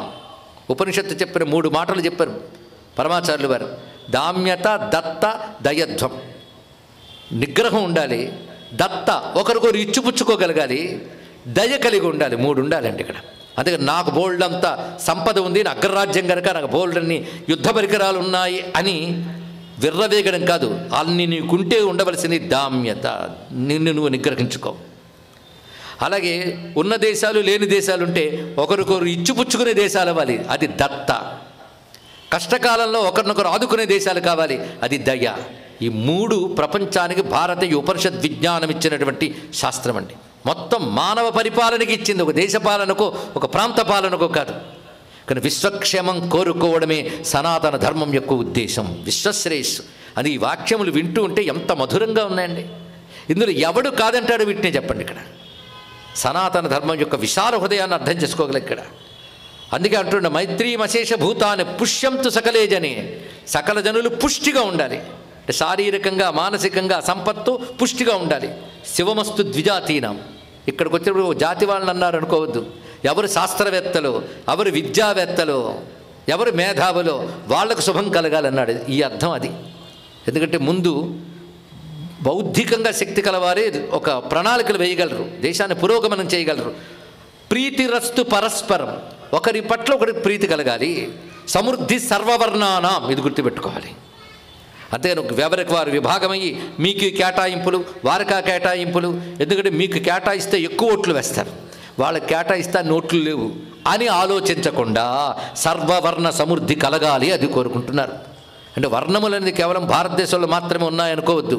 ప్రతి దేశంలో పని అంటూ నాగరికత ఉన్న చోట ఏదో రూపంలో విభాగాలు ఉండి తీరతాయి, క్లాసిఫికేషన్స్ ఉండి తీరతాయి, తెలుసుకోండి. అది విభాగములు ఉన్నాయంటే నాగరికత ఉందని అర్థం. శ్రమ విభజన అదంతా కూడా ఎక్కువ తక్కువలు ఏమీ లేవు, అంతా కలిసి ఒకే సమాజం. ఆ సమాజంలో విభాగాలు, ఆ విభాగాలు అన్నీ కూడా ఎలా ఉండాలి? సమృద్ధి సర్వవర్ణానాం, అన్ని వర్ణములు కూడా సమృద్ధిగా ఉండాలి. సిద్ధిరస్తుచ కర్మణాం, ప్రతివారి కర్మలు సిద్ధించాలి, అంటే వాళ్ళు చేసిన పనులు ఫలించి తీరాలి. భూలోకా సర్వభూతేషు శివా వస్తు సదామతి, సర్వభూతములకు శుభం కలగాలి. బుద్ధి శుభంకరంగా ఉండాలి. యథాత్మని యథాపుత్రో హితమిచ్చత సర్వదా తదా సమస్త భూచేషు వర్తధ్వం హితబుద్ధయ. మనం ఎప్పుడు మనల్ని మన పిల్లల్ని ఎలా క్షమించుకుంటూ రక్షించుకుంటామో అలాగే అందరినీ అలాగే క్షమించి రక్షించుకోగలగాలి. ఇది గొప్ప వాక్యం. ఏతద్వోహితమత్యంత కోవా కస్యాపరాధ్యతే యత్కరో చహితం కించిత్ కస్యచిన్ మూఢమానస. ఒక్కడి బాగా తెలుసుకోవాల్సిందంటే ఎవరికైనా మనం అపరాధం చేసినట్లయితే అది తప్పకుండా మరొక విధంగా మనకు దుఃఖ రూపంలో ఫలితాన్ని ఇస్తుంది. ఇది గుర్తుపెట్టుకోవాలి. అందుకే మనం ఏనాడు అపరాధం చేయకూడదు, చేస్తే దాని ఫలితం అనుభవించవలసి వస్తుంది. అందుకే ఏ ఒక్కరూ పాపకర్మ చెయ్యకుందురుగాక, అది తర్వాత వాక్యం. తం సమభ్యేతి తన్యూనం కర్తృగామి ఫలం యథా ఇతిమత్వా సమస్తేషు భూలాక హితబుద్ధయ సంతు మా లౌకికం పాపం. అందుకే పాపములు ఏవి చేయరాదు అని చెప్తూ లోకానికి శివమస్తు సదాభువి, శివం అస్తు సదాభువి. శివం అంటే మంగళము, క్షేమము, శాంతమును 3 అర్థాలు. ఈ భూమికి మంగళము క్షేమము కలుగ్గాక. ఇప్పుడు చెప్పండి, యూనివర్సల్ జాతీయ గీతం అనాలా లేదా? దీన్ని ఇక్కడ ఒప్పుకుంటారని ఇది ఇంత గొప్ప శ్లోకాలు. ప్రపంచంలో ఏ దేశానికైనా శ్లోక భావాలు పంపితే ఇది నా దేశానికి వర్తించదు అని వాడు ఒక్క వాక్యమైనా తొలగించగలడా? ఇవి కాదు మరొకటి కావాలని ఒక్క వాక్యమైనా కలపగలడా? కలపడానికి కానీ తీయడానికి కానీ వీలు లేకుండా ఇంత సంపూర్ణంగా ప్రపంచ క్షేమాన్ని కోరుకున్నటువంటి భారతీయ చక్రవర్తుల హృదయానికి నమస్కారం అండి. ఇక్కడ ఇది భారతీయ చక్రవర్తుల యొక్క ఆదర్శం ఎంత ఉత్కృష్టంగా ఉన్నది చూడండి. అందుకే ఈ శ్లోకములు అత్యంత విశేషము గనక చిట్ట చివరి మాట చాలు, శివమస్తు సదాభువి, భూమి యందు ఎల్లవేళలా శుభముండుగాక, శాంతి ఉండుగాక, క్షేమము ఉండుగాక. ఇంకొక మాట, యశ్చమాం ద్వేష్టి లోకేస్మిన్ సోపి భద్రాన్ని పశ్యతు. మరొక మాట, నన్ను ద్వేషించే వాళ్ళకు కూడా శుభం కలుగ్గాక. యశ్చ మాం ద్వేష్టి, ఎవడు నన్ను ద్వేషిస్తున్నాడో వాడికి కూడా శుభం కలుగ్గాక. అంతేగాని నేను ఎవరిని ద్వేషిస్తున్నానో వాడికి శుభం కలుగ్గాక అనలేదు. వాక్యం జాగ్రత్తగా చూడండి. ఇక్కడ అంటే నేను ఎవరిని ద్వేషించను, నేను ఎవరిని ద్వేషించకపోయినా నన్ను ద్వేషించే వాళ్ళు ఉండవచ్చుగాక, కానీ వాళ్ళు కూడా క్షేమంగా ఉండుగాక. ఏమి ఉదార హృదయం అండి! ఉదారతకి ఇంతకంటే ఇంకేమైనా చెప్తారా? కానీ ప్రపంచంలో శాంతి కాముక ధర్మం ఏదైనా ఉంటే, ఏ ధర్మం వల్ల శాంతి లోకల్లో ఉంది అంటే అది కేవలం సనాతన హైందవ ధర్మం వల్ల మాత్రమే. దీన్ని బట్టి తెలుసుకోండి. ఇక్కడ చరిత్ర తిరగవేయండి. ఏవైతే ధర్మాలను చలామణవుతూ ప్రపంచాన్ని ఆక్రమించుకున్నాయో అవి హింసలు చేసే, వంచనలు చేసే. కానీ మతాల పేరును ఆక్రమించడాలు, వంచనలు చేయని ఒకే ఒక్క దేశం భారతదేశం. అందుకే ఇది ఎప్పుడు దండయాత్రలు చేయలేదు, వచ్చిన వాళ్ళకి సమాధానాలు చెప్పింది. ఏవైనా ఉద్యమాలు, ఆయుధాలు, యుద్ధ విద్యలు ఉన్నాయంటే ఆక్రమణల కోసం కాదు, ఆత్మరక్షణ కోసం. తెలుసుకోండి. అందుకే శౌర్యాన్ని మనం ప్రోత్సహించాలి. అదే శాంతి కాముకలం. అందుకే ఆయుధాలని తీసి పారేసామంటే పక్కవాడు మొత్తం దేశం మిగల్చడం. వాడికి భయం పుట్టేలా మన దగ్గర ఆయుధ సంపత్తి ఉండాలి, శౌర్య సంపత్తి ఉండాలి, వీరత్వం ఉండాలి. అందుకే మెత్తనవాడేం కాదు ఖనిత్రుడు, ఇన్ని ఉంటూ శౌర్యం కలిగినటువంటి వాడు. కానీ ఎంత చక్కని మాటలు చెప్తున్నాడండి. అందుకే పురాణాలు చూడగానే ఒళ్ళు పులకిస్తుంది. ఇంత విజ్ఞానానికి దూరమై పురాణాల జాతి అయిన భారత జాతి దూరమైపోయింది అని బాధ కలిగి ఇవన్నీ ప్రకటించడం జరుగుతుంది దొరికిన సమయంలో. ఎంత విశేషమైన అంశములు! ఒళ్ళు పులకింపజేసి మనస్సును పరవశింపజేసే వాక్యాలండి. గర్వించదగ్గ సంస్కృతి నాది అనే భావం కలిగిస్తాయి. ఇంత అత్యద్భుత మాటలు చెప్తూ ఏవం స్వరూపం పుత్రో భూత్ ఖనిత్రస్తస్య భూపతే, ఇవి చెప్పడమే కాకుండా ఆ విధంగా రాజ్యపాలన చేసినటువంటి వాడు ఖనిత్రుడు. అంతేకాదు, ఆయనకు అన్నదమ్ములు ఉన్నారని చెప్పాం కదా. అన్నదమ్ములకి ఒక్కొక్కరికి ఎలా ఏ విధంగా చేశారంటే, మొదటివాడికి మరొక పేరు శౌరి. అతన్ని తూర్పు దిక్కులో, అంటే రాజ్యంలో తూర్పు వైపు ఉన్న భాగములు అతడికి అప్పగించాడు. ముదావస్సు అనే ఆయనకి దక్షిణ దిక్కిచ్చాడు. పశ్చిమ దిక్కుకి సునయనుడు అనే వాడికి అప్పగించి ఉత్తర దిక్కులో మహారథి అనేవాడికి రాజ్యములు ఏర్పాటు చేశాడు. మీరు ఈ రాజ్యములు పాలన చేస్తూ ఉండండి అనగానే వాళ్ళు తప్పకుండా మేము నీకు సామంతులుగానే పాలన చేస్తాం, మా అందరికీ నువ్వు పాలకుడివి, నువ్వు చెప్పినటువంటి శాసనాన్ని, ఏర్పాటు చేసినటువంటి ధర్మాన్ని మేము ఆ రాజ్యాల్లో ప్రవర్తింపజేస్తూ నీకు విధేయులుగా ఉంటామంటే చాలా సంతోషం అంటూ వారికి మంత్రుల్ని, పురోహితులను కూడా ఏర్పాటు చేశాడు. రాజ్య వ్యవస్థలో రాజు తర్వాత మళ్ళీ మంత్రి, పురోహిత, సేనాధ్యక్ష, సామంతులు ఇవన్నీ కలిపి రాజ్యాంగం అండి. మనకిప్పుడు రాజ్యాంగములు అంటే నేను చెప్తున్న కాన్స్టిట్యూషన్ కాదు, రాజ్యములు భాగములైన ఉద్దేశంతో చెప్పడం జరుగుతుంది. ఇక్కడ రాజు, మంత్రి, సేనాధ్యక్షుడు, పురోహితులు కూడా భాగంగా చెప్పారు. ఎందుకు అంటే ఇప్పుడు అలాంటివి లేవు కదండి. అంటే ఇప్పుడు రాజ్యాల్లో కూర్చోవాలనుకున్న వాళ్ళకి మాత్రం పురోహితులు ఉన్నారు.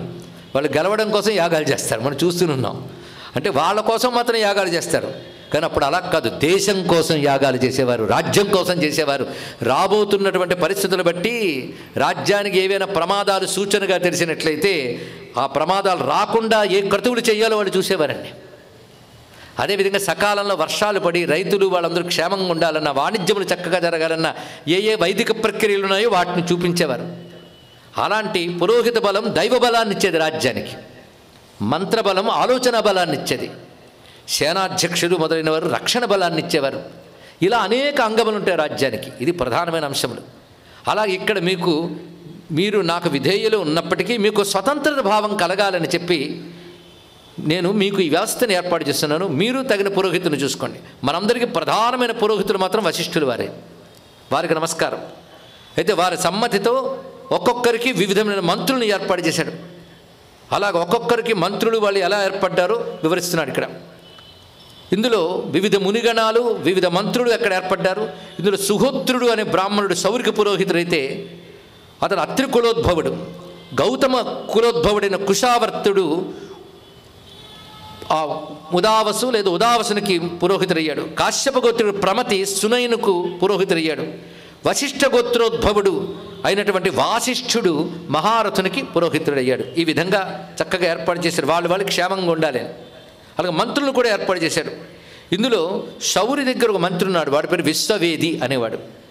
అతను ఏం చేశారంటే ఒకరోజు రాజుతో అంటే శౌరితో నీతో ఏకాంతంలో మాట్లాడని పిలిచారండి. ఇది ఎలాంటిదంటే కలిసి ఉన్న వాళ్ళని విడదీయడానికి ప్రయత్నిస్తున్న ఒక దుర్బుద్ధి అలాంటిదో చూపిస్తున్నాడు ఈ కథలో. ఇవి తెలుసుకోవాలి.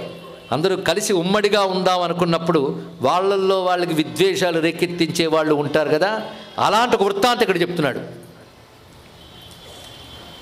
ఈ విశ్వవేద అనేవాడు ఏం చేశారంటే శౌరికి ఒక మాట అంటున్నాడు, నేను చెప్తున్నాను ఏమనుకోవద్దు, ఈ భూమి విశాలమైనది, అందులో ఒకడెవడో జ్యేష్ఠపుత్రుడు ఉంటే వాడే రాజ్యం వెళ్ళడం ఏంటయ్యా, మిగిలిన అన్నదమ్ములందరూ విధేయులుగా ఉండడమా, ఇదేమైనా బాగున్నదా? ఇంకా వాళ్ళకి పుట్టిన పిల్లలు ఏమవుతారు, వాడికి మళ్ళీ రాజ్యం వస్తుందా చెప్పడానికి లేదు. మళ్ళీ జ్యేష్ఠపుత్రుడికి జ్యేష్ఠంగా కలిగిన వాడే రాజు అవుతాడు, వీడికి తమ్ముళ్ళకి కలిగిన వాళ్ళు ఏమవుతారు, వాళ్ళు రాజోద్యోగులు రాజ్య భారాలు తీసుకునే వాళ్ళు అవుతారు తప్ప మళ్ళీ రాజు కాగలరా? ఇక వాళ్ళకి కలిగిన వాళ్ళు ఏమవుతారు? ఆ తరాల తర్వాత ఏమవుతాయి, ఆఖరికి పాలించడానికి ఏమీ లేక వ్యవసాయదారులుగా కూడా మారిపోతారు వాళ్ళందరూ. కాబట్టి మీరేం చేస్తారంటే మీకంటూ ఒక రాజ్యాన్ని గట్టిగా పట్టుకోండి. అంటే అయ్యా ఉన్న రాజ్యం ఏదో ఒకటి, దాన్ని మళ్ళీ భాగాలు చేయడం ఏమిటి అంటే మీ పరాక్రమం మీరు చూపించి గొప్పవారిగా మీరే చలామణి అయితే ఆ పెద్దవాడి యొక్క పెత్తనం ఇంకొండదు కదా అని బుద్ధులు పుట్టించాడు. క్రమక్రమంగా రోజు వెళ్ళి ఇదే పోరుతూ ఉంటే లేని వాళ్ళకి బుద్ధులు పుట్టాయండి ఇక్కడ. అవును నిజమే, ఎప్పుడు వాళ్ళ పెత్తనమేనా, మా పెత్తనం లేదా? ఇవి కలిగించడం ఎంతసేపు అండి, పక్క వాళ్ళు చేరితే ఎలాంటి కలిగిస్తుంటారో చూస్తుంటాం. నిన్న మొన్నటి వరకు కలిసి ఉన్న ఉమ్మడి కుటుంబాలు కూడా ఎలా విడిపోయాయో మనం గమనిస్తూ ఉంటాం. ఒకే మాతృమూర్తికి ఒకే తండ్రికి కలిగిన పిల్లలు కూడా ఏ విధంగా మారిపోతారో కనుక ఆ కథలు చూస్తే ఆ జాడలు ఇక్కడ గమనించినట్లయితే మాయలో పడకుండా జాగ్రత్త పడతామేమో ఈ కథలు బట్టి.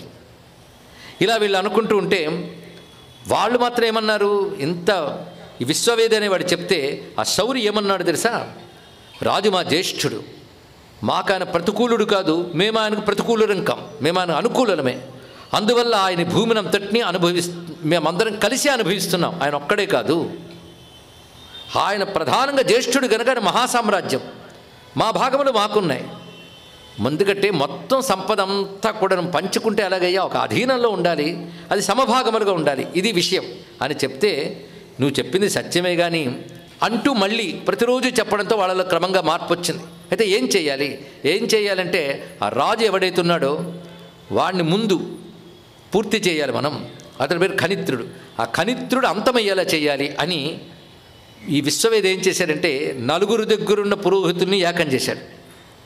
మీకు చాలా క్రతువులు తెలుసు కదా, క్రతువుల్లో అభిచార క్రతువులు ఒకటి ఉంటాయి. ఒకటి ఇష్టాపూర్త కర్మలు అంటే లోకక్షేమం కోసం చేసే యజ్ఞయాగాది క్రతువులు, అలాగే సత్రాలు కట్టించడము, చెట్లు నాటించడము, బావులు తవ్వించడము, ఇలాంటి కర్మలన్నీ లోకక్షేమం కోసం చేసేవి. అదేవిధంగా ఏవైనా మనకు అవాంతరాలు వచ్చినట్లయితే అవి తొలగి క్షేమంగా ఉండడం కోసం కొన్ని క్రతువులు చెప్పారు.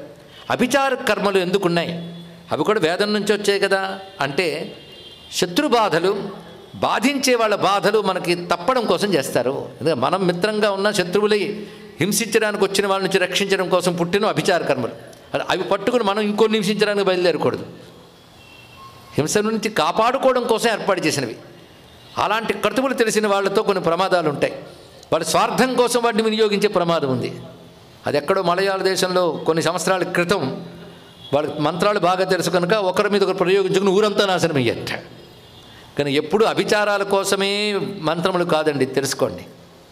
కొన్ని ఇంకొక నాశనం కోసం, శత్రు సంహారం కోసం మంత్రాలంటే బలి సరదా కొంతమంది, అదేంటో తెలియదు, దానికోసం క్రతువులు చేస్తూ ఉంటారు. కానీ అవి అంగములుగా ఉండాలి కానీ ప్రధానంగా ఉండకూడదు. ప్రధానంగా పరదేవతను ఆరాధన చేయాలి, దేవతలను ఆరాధన చేయాలి లోకక్షేమం కోసం.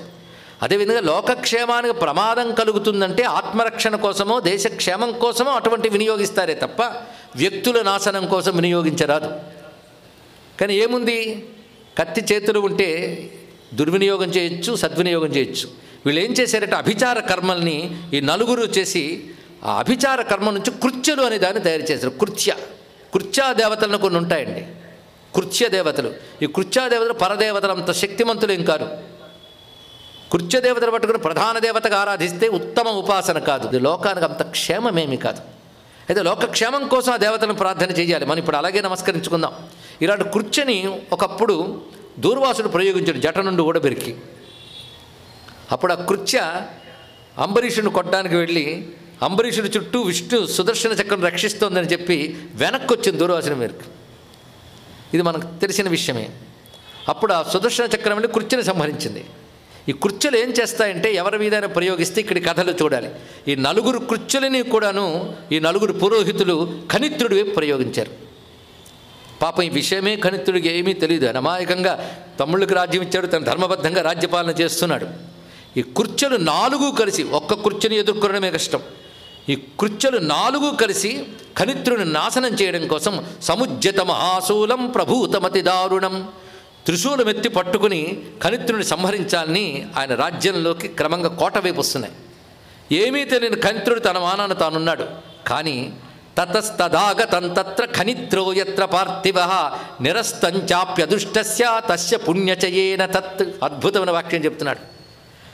ఈయన యొక్క పవిత్రమైన హృదయం వల్ల, ఎప్పుడూ పవిత్ర కర్మలే చేయడం వల్ల, ధర్మబద్ధమైన పాలన వల్ల ఆ వచ్చిన కృత్యలు ఏమీ చెయ్యలేక వెనుతిరిగాయి. ఇది తెలుసుకోవాల్సిన అవసరం. అంటే అర్థం ఏంటంటే, ఎవడు పరమంత్ర పరయంత్ర పరతంత్ర పరప్రయోగాదులు చేసినా మన దగ్గర హృదయం ధర్మబద్ధంగా ఉంటూ భగవంతుడిని ఆశ్రయిస్తూ ధర్మాచరణ చేసినట్లయితే ఏ పరప్రయోగ పరశక్తులు కూడా ఏమీ చెయ్యలేవు అని అభయం ఇందులో మనకు కనబడుతుందని కదా. ఆ విధంగా కనిత్రుని ఏమి చెయ్యలేకపోయే సరికదా తిరిగి వెనక్కి వెళ్ళి ఏం చేసాయంటే, ప్రయోగించినటువంటి ఆ పురోహితులను ప్రేరేపించిన విశ్వవేదిని భస్మం చేసే అవి అలా చేస్తే బూమెరాంగ్ వెనక్కి తిరిగి వెళ్ళి కొడతాయి ఇక్కడ. అందుకే దీన్ని బెడిసి కొట్టడం అంటే ఇదండి అర్థం. అందుకని ఏదో మనం జపాలు చేసుకుంటే సరిగ్గా లేదని బెడిసి కొట్టిందంటే అది కాదు. ఇలాంటివి క్షుద్ర ప్రయోగాలు అంటారు వీటిని. క్షుద్రం అంటే అల్పం.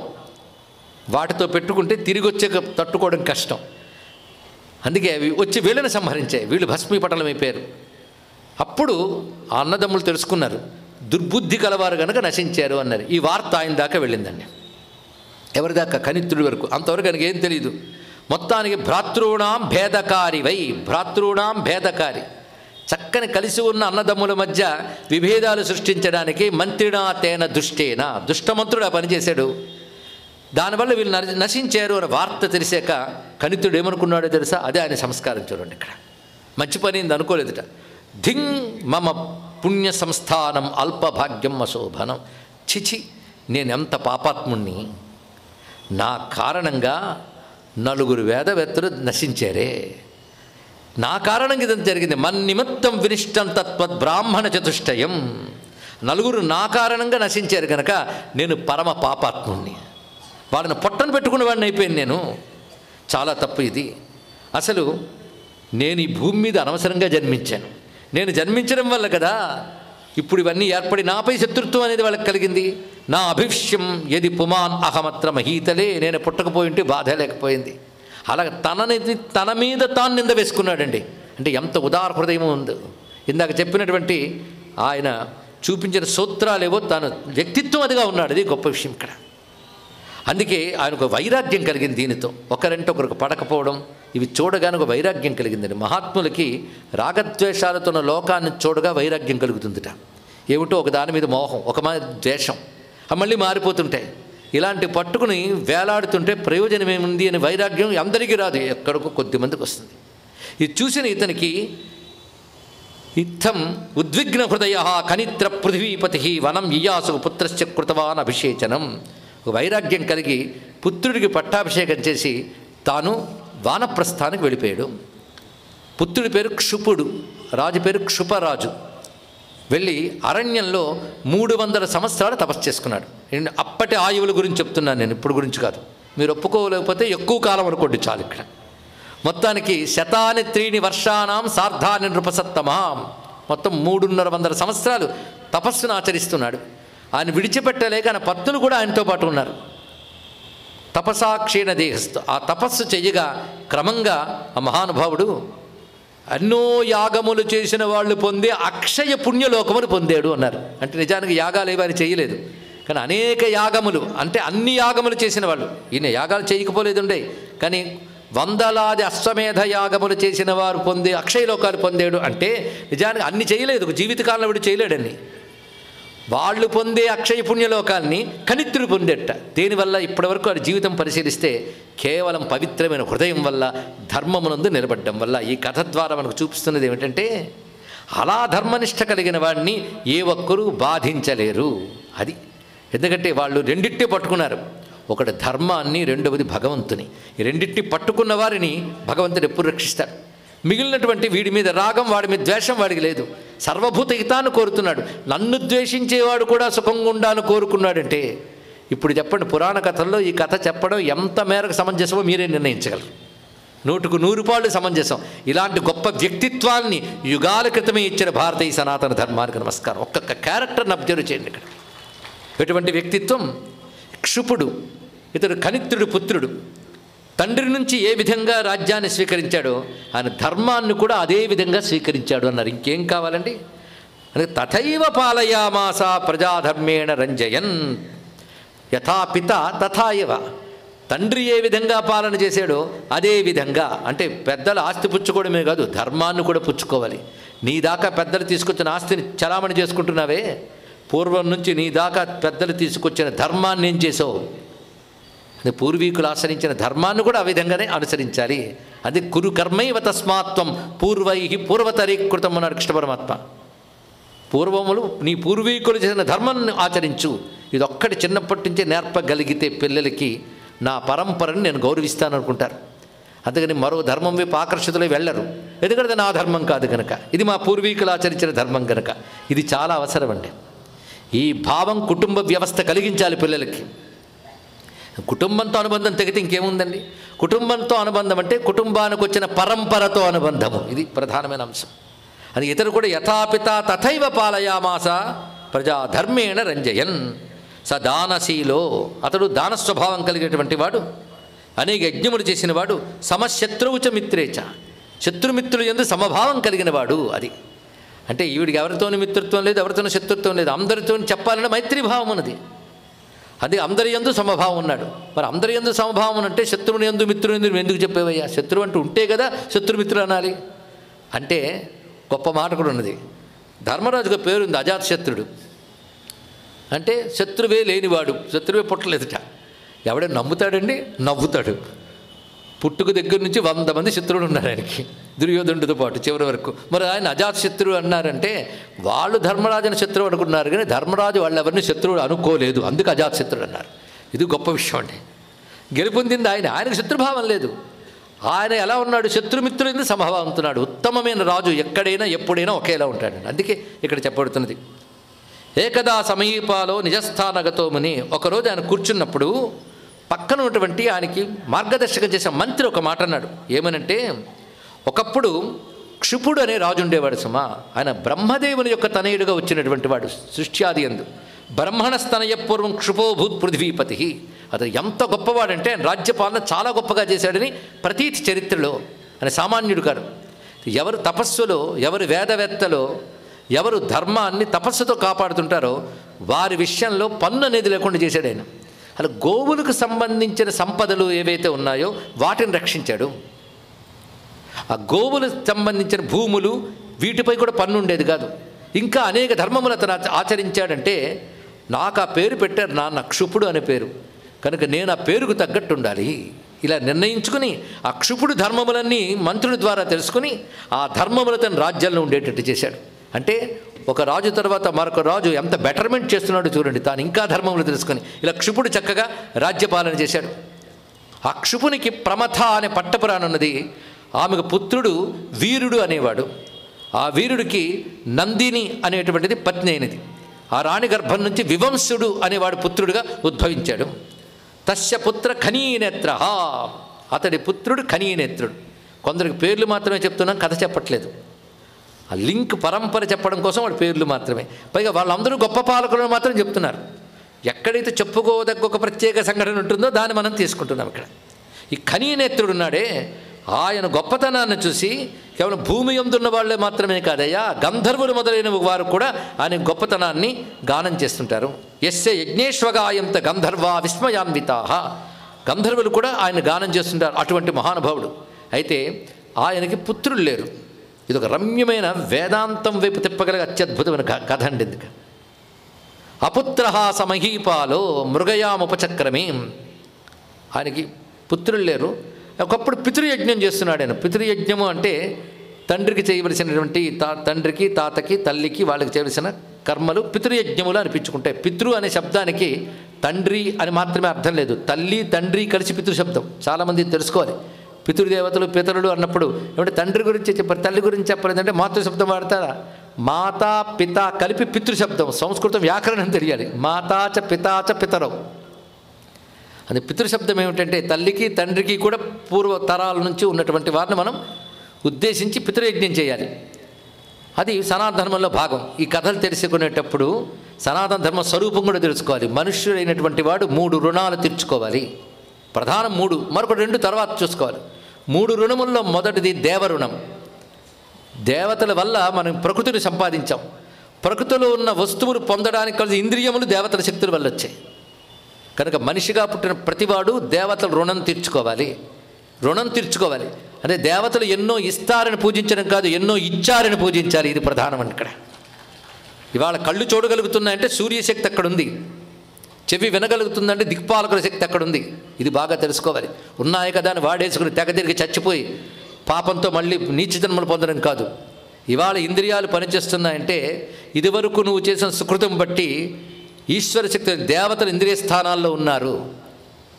కనుక బయట ఇంద్రియాలు అనుభవించే సంపదలు ఉన్నాయి, అనుభవించే ఇంద్రియాలే సంపదలు.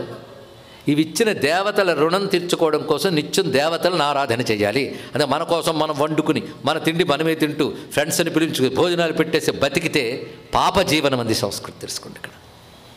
అది దేవతలకు వినియోగించు. అందుకని భగవంతుడి ముందు 5 నిమిషాలు కూడా నిలబడలేని వాడు బ్రతకడానికి అర్హుడు కాడు. తెలుసుకోండి ఇక్కడ. దేవతలను ఆరాధించాలి. కృతజ్ఞతాధర్మం అది. రెండవది పితృదేవతల్ని, అది పితృయజ్ఞం అని చెప్పబడుతుంది. బ్రతుకున్నంతకాలం తల్లిదండ్రులను చక్కగా చూసుకోవడం, తర్వాత పితృదేవతలుగా వాళ్ళని అనంతరం ఉద్దేశించి చేయవలసిన పితృయజ్ఞములు. ఏడాదికో తద్దినం పెట్టడమే పెద్దగా అయిపోయిన రోజులు. కానీ తెలుసుకోవాల్సింది మొత్తం షణ్ణవతి శ్రాద్ధములని ఒక ఏడాదిలో 96 రకాల శ్రాద్ధాలు చెప్పింది శాస్త్రం. పర్వకాలాలు, అది కూడా ఒక దీపావళి అమావాస్య సంక్రాంతి వచ్చిందంటే మనం పిండి బట్టలు కొనుక్కొని కొత్త బట్టలు కట్టుకుని తిరగడానికి కోసం కాదుట. ఆ సమయంలో పితృయజ్ఞం కూడా ఉంది. ఆ సమయంలో చేయవలసినవి కనీసం పితృతర్పణలైనా చేయాలండి. ఇవన్నీ విధానములు అన్ని వర్ణముల వారికి ఉన్నాయి.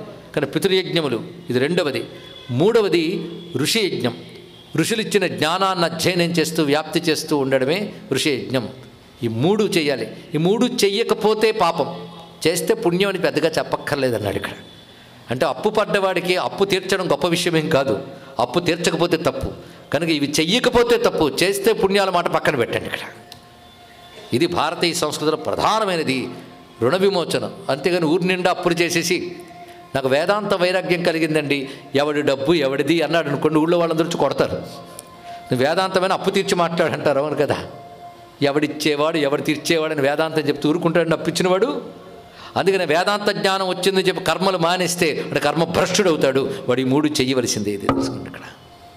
అసలు ఆ 3 చేయడం కోసమే గృహస్థాశ్రమ స్వీకారం ఉంటాయి. ఎంత విశేషం చూడండి ఇక్కడ. తను లక్ష్యం పెట్టారు. కేవలం వ్యవహారంలో బతకడం కాదు, వ్యవహార జీవితమే చిన్నది. పరమార్థ దృష్టితో వ్యవహారం ఉండాలి. అది భారతీయ సంస్కృతి.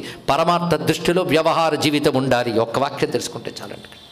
వ్యవహారం ఎంతసేపు అండి, కళ్ళు మూసి కళ్ళు తెరిచేలోపల పోతుంది, తర్వాతే మిగిలింది. దీంతో చేసుకుని ఎంత అనుభవించాలో.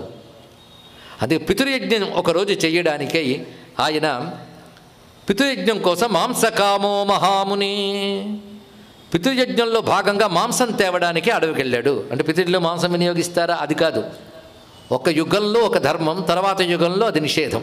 అలాంటి నిషేధాల్లో ఒకటి పితృకర్మల్లో మాంసం వినియోగించడం అనేది ఒకనాటి యుగంలో ధర్మం, ఇప్పుడు అది నిషేధం. అప్పటి ధర్మం అది. అందులో క్షత్రియుడైనటువంటి వాడు అతడికి చేయవచ్చు. కనుక క్షత్రియుడైన వాడు కనుక క్షత్రియ దృష్టితో ఆయన పితృయజ్ఞాయ మాంసకామో మహాముని అశ్వారూఢో వినాసైన్యం ఏక ఏవ మహావని. అతడు ఒక్కడే గుర్రాన్ని అధిరోహించి అరణ్యానికి వెళ్ళాడు మాంసం తీసుకురావడం కోసం. అలా వెళుతూ ఉంటే అడవులోకి వెళుతున్నాడో లేదో జంతువులు పారిపోతున్నాయి. వేటకొచ్చాడని తెలుస్తుంది వేసుకున్న వేషం బట్టి. జంతువులు పారిపోతున్నాయి. అలాగే లేళ్ళు మొదలు పారిపోతుంటే ఆశ్చర్యకరంగా ఒక లేడీ ఆయన ముందుకొచ్చి నిలబడిందండి.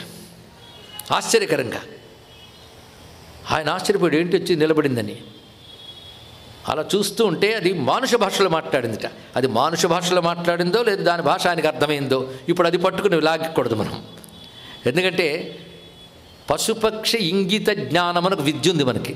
ఇక్కడ ఇది ఇలాంటి కథలు కనబడ్డప్పుడు పురాణాలు ఎలా సమర్థించుకోవాలి అంటే జంతువులు పక్షులు మాట్లాడితే వీళ్ళు చూసినట్టు ఒక ఘట్టములు కనబడతాయి. ఉదాహరణకు భాగవతంలోనే పరీక్షిత్ మహారాజు అరణ్యానికి వెళ్ళినప్పుడు ఒక ఎద్దు గోవు మాట్లాడుకునే సంభాషణ వింటాడు. ఆ ఎద్దు ధర్మదేవత, ఆ గోవు భూదేవత, ఆ తర్వాత విషయం. కానీ జంతువులు మాట్లాడుకుంటే ఈయనకేమర్థం అయ్యాయి అంటే పశుపక్షి ఇంగిత జ్ఞానమునకు విద్య మనకు ఉండేది. ఈ విషయం ఎలా చెప్తారు అంటే ఉపనిషత్తుల్లో ఒక చోట నారదుల వారు సనత్కుమారుల వారు సంభాషిస్తూ ఉంటే సనత్కుమారుల వారు అడుగుతారు, నీకే విద్యలు వచ్చని. ఆ విద్యలు లిస్టు చెప్తారండి. ఆ విద్యల్లో ఒక విద్యది పశుపక్షి ఇంగిత జ్ఞానం. ఇలాంటి విద్యలు ఎన్నో ఉన్నాయి భారతదేశంలో, మనం పోగొట్టుకున్న వాటిలో అదొకటి. ఇలా భూమిని చూడగానే భూమి కింద నీరు ఉందా లేదా చెప్పగలిగే జ్ఞానం శాస్త్రం ఒకటి ఉంది తెలుసా. జలార్గళ శాస్త్రం అని వరాహమీరుడు రాశాడు. అవి ఉన్నాయని కూడా మనకు తెలియదు. ఒకవేళ సంస్కృతంలో ఉంది కదా, అది కూడా ఏదో వేదాంత గ్రంథం పురాణ గ్రంథం అనుకుంటాం మనం. అది సైన్స్. అది పశుపక్షి ఇంగిత జ్ఞానం ఉంది. అప్పుడున్నటువంటి పాలకులకి ఆ విద్యలన్నీ ఉండేవి గనక వాటి బట్టే తెలుసుకున్నారు అనుకుంటే అసలు ఏ బాధ లేదు. అదే మానుష భాషలో మాట్లాడే లేనిపోని మహిమలు కంటే అది ఏమంటుందో ఏమనుకుంటుందో ఈయన గ్రహించగలిగాడంటే ఇంకా బాధే లేదు. కానీ రమ్యమైన కథ అండి ఇది, చాలా చక్కని కథ, ఆగి ఆలోచించవలసిన కథ, ప్రతి వ్యక్తి ఆలోచించవలసిన గొప్ప కథని ఇక్కడ చూపిస్తున్నాడు. నువ్వేంటి ఇలా ఎదురుగా వచ్చి నిలబడ్డావు? నీ తోటి జంతువులని పారిపోతున్నాను వస్తుంటే, అన్యే మృగా పలాయంతే మహాభీత్యా విలోక్యమాం, నన్ను చూస్తేనే మహాభయంతో పారిపోతున్నాయే, కథమాత్మప్రదానంతం మృత్యవే కర్తుమిచ్చేసి నువ్వెందుకు ముందుకు వచ్చి నిలబడ్డావు అంటే నువ్వు నన్ను చంపు అందుకు నిలబడ్డాను అన్నది. ఏంటి చచ్చిపోవాలనుకుంటున్నావు నువ్వు? మృత్యువుని కోరి నా ఎదురుగా ఎందుకు నిలబడ్డావు అంటే ఆ మృగం మాట్లాడుతుంది. అపుత్రోహం మహారాజా వృథా జన్మ ప్రయోజనం విచారయన్నపశ్యామి ప్రాణానాం ఇహ ధారణం. నాకెవ్వరూ లేరయ్యా, ఒంటరివాణ్ణి, నాకు సంతానం కూడా లేదు. ఒంటరివాణ్ణి, సంతానం లేని నేను ఎవరి కోసం బతకాలి చెప్పు. అందుకే విరక్తి కలిగి నీ చేతులు చద్దామనుకున్నాను. నా అంతటి నేను చావకూడదు, ఆత్మహత్య మహాపాపం కదా అంటే జంతువుకు కూడా జ్ఞానం ఉందన్నమాట. అందుకే నువ్వు చంపే, నువ్వు యజ్ఞార్థివై వచ్చేవని నాకు తెలుస్తుంది. యజ్ఞం కోసం శరీరం వినియోగించడం కంటే పుణ్యగతి మరొకటి లేదు, కాబట్టి నన్ను చంపేయని కోరుకుంటున్నాను అనగానే ఆలోచిస్తున్నాడు. ఈ లోపల మరొక లేడి పరిగెత్తుకొచ్చింది అక్కడికి. అథేభ్యత్య మృగప్రాహ తమన్యో వసుధాదీపం మృగస్య తస్య ప్రత్యక్షమలమేతేన పార్థివా. ఈ లేడిని చంపకు, నన్ను చంపంది ఆ లేడి. ఎందుకంటే నువ్వు పుత్రార్థివై ఉన్నావు అంటే కొడుకు కావాలి, సంతానం కావాలి, నువ్వు ఆలోచన నీకుంది. ఇప్పుడు నీ పితృయజ్ఞ ఫలం కూడా సత్సంతానం కలిగించితే బాగుండని ఆలోచన తెచ్చావు. కానీ పుత్రులే లేనటువంటి ఈ లేడిని చంపి దాన్ని వినియోగించడం వల్ల పుత్రులు ఎలా కుదురుతారు? ఈ తర్కం అలా చేసింది. యాదృక్ కర్మ వినిష్పాద్యం తాదృక్ ద్రవ్యం ఉపాహరేత్. మంచి వాక్యం. ఏ ప్రయోజనం కోరి నువ్వు యజ్ఞం చేస్తున్నావో ఆ ప్రయోజనానికి తగిన ద్రవ్యం తీసుకోవాలి. నువ్వు పుత్రార్థమైనప్పుడు పుత్రులు కలిగినటువంటి లేడి యొక్క మాంసం ఇస్తేనే నువ్వు పుత్రులు కలుగుతారు, కానీ పుత్రులు లేని లేడి మాంసం ఎలా ఇస్తావు నువ్వు? అందుకే ఈ లేడిని చంపకు, నువ్వు నన్ను చంపు అన్నది. ఇక్కడ నిన్నెందుకు చంపాలి? దానికి వైరాగ్యం కలిగిందంటే అర్థం ఉంది, ఎవరూ లేరు కనుక వైరాగ్యం కలిగింది. నీకెందుకు కలిగిందంటే నాకు ఎందరో ఉన్నారు అందుకే వైరాగ్యం కలిగింది అందుకండి. ఇది ఆలోచించవలసిన మాట అండి. ఇక్కడ బహుశా ఇలాంటి థాట్ వచ్చిందంటే ఇంత ఆలోచనని ఎంత అద్భుతంగా రచించాడు ఆనాడు ఋషి. ఇదొక సైకలాజికల్ పాయింట్ అద్భుతంగా చెప్పిన. ఘాతయస్వేతి మాంసైర్ మమ కర్మ సమాచార యథా కృతార్థత అయితే స్యాన్ మమ చాప్యుపకారితత్ అని చెప్తే నీ వైరాగ్యానికి ఎక్కువ మంది ఉండడం ఎలా కారణమైంది అంటే చెప్తున్నాడు. చూడండి, నిజంగా మనస్తత్వ శాస్త్రం పురాణాల్లో ఏమిటనేది రీసెర్చ్ చేస్తే మీరు బోల్డ్ అంత తీసుకురావచ్చు. ఇక్కడ ఈ చెప్తున్న రెండింటిని మీరు తీసుకుంటే అది లేడో పూలో పక్కన పెడితే అదొక మన ప్రవృత్తిని అర్థం చేసుకుని మనందరికీ వర్తిస్తుంది. అప్పుడు ఒకటే అర్థమవుతుంది, దేనికి ఏడవక్కర్లేదు. ఒకరికి ఏమీ లేదు నేడుపు, ఒకరికి ఎక్కువ ఉన్నాయని ఏడుపు. మొత్తం తెలిసింది ఏంటంటే ఉన్నా లేకున్నా ఏడుపే.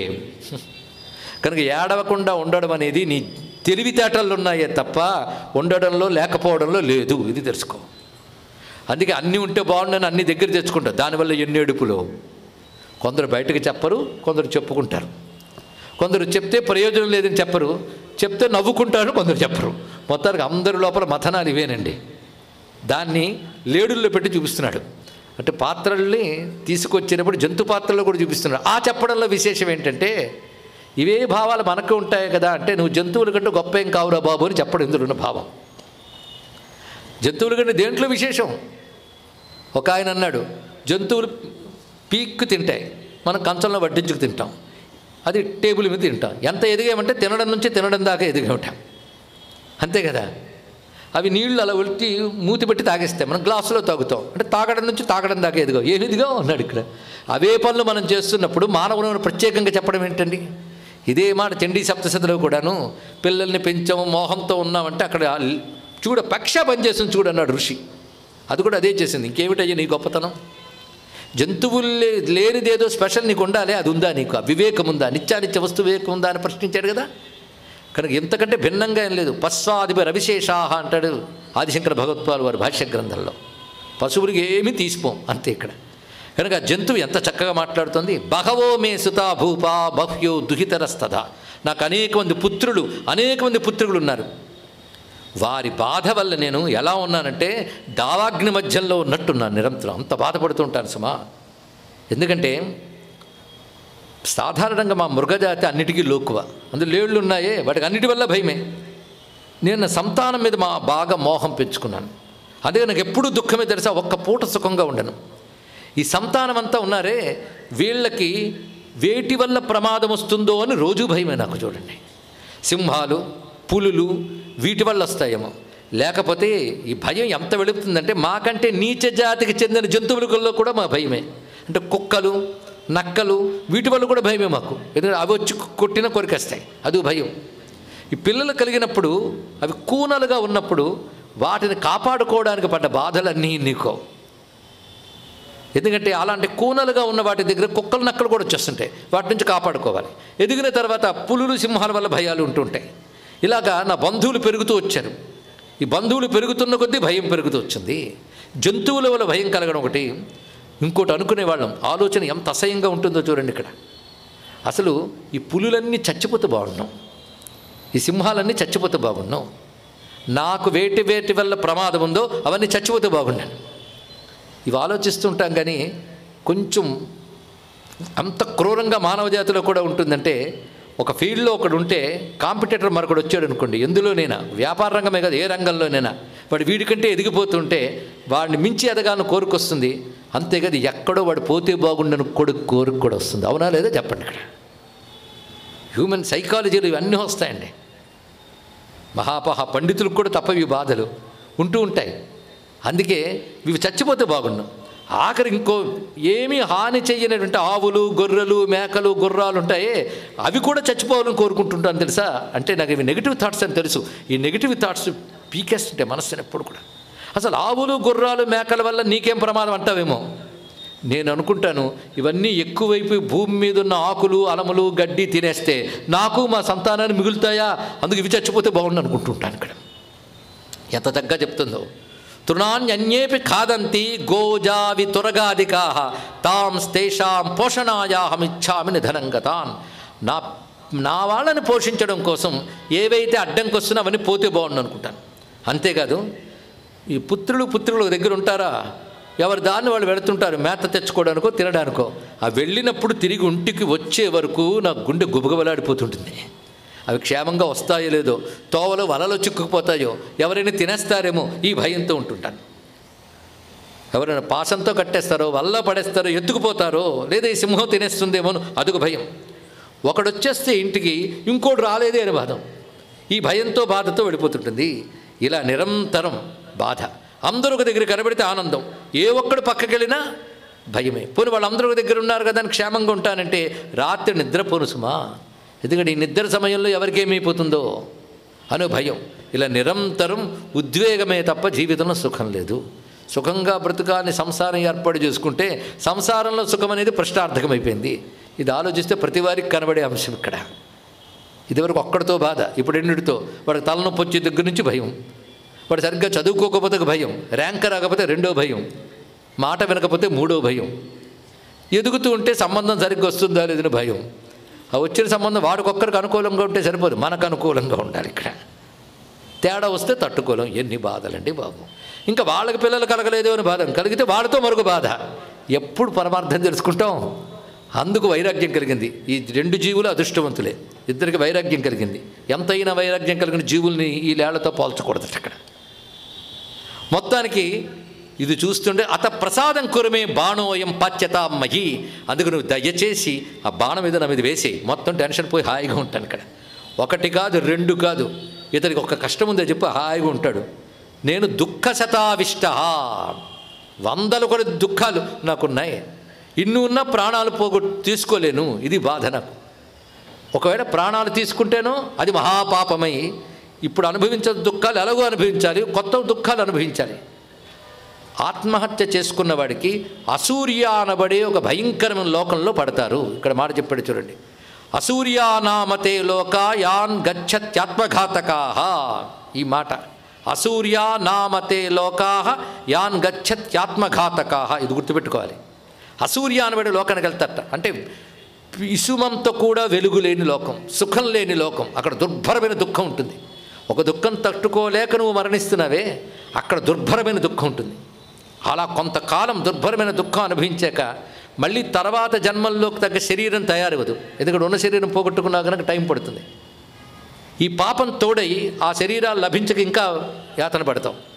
ఆ తర్వాత లభించిన శరీరంలో ఇదివరకు ఒక కర్మ తప్పించుకోవడానికి ఆత్మహత్య చేసుకున్నావు కదా, ఆ కర్మలు చుట్టుకుంటాయి. అప్పుడు ఏది వదలదు.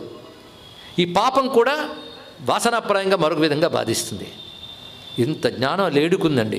ఎందుకంటే భారతదేశంలో తిరిగిన లేడు కదా, దానికి ఆ జ్ఞానం ఉందన్నమాట. అక్కడ అసూర్యానామతే లోకాయాన్ గచ్చత్యాత్మఘాతకా యజ్ఞోపయుక్తా పశవ సంప్రయాంచుచ్ఛృతి ప్రభో.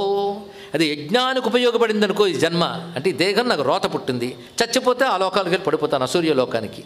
అదే యజ్ఞం కోసం చచ్చిపోయాను అనుకో సద్గతులు వస్తాయి. యజ్ఞం కోసం ఒక పశువు వినియోగింపబడితే దానికి సద్గతులు వస్తాయని శాస్త్రం చెప్తుంది.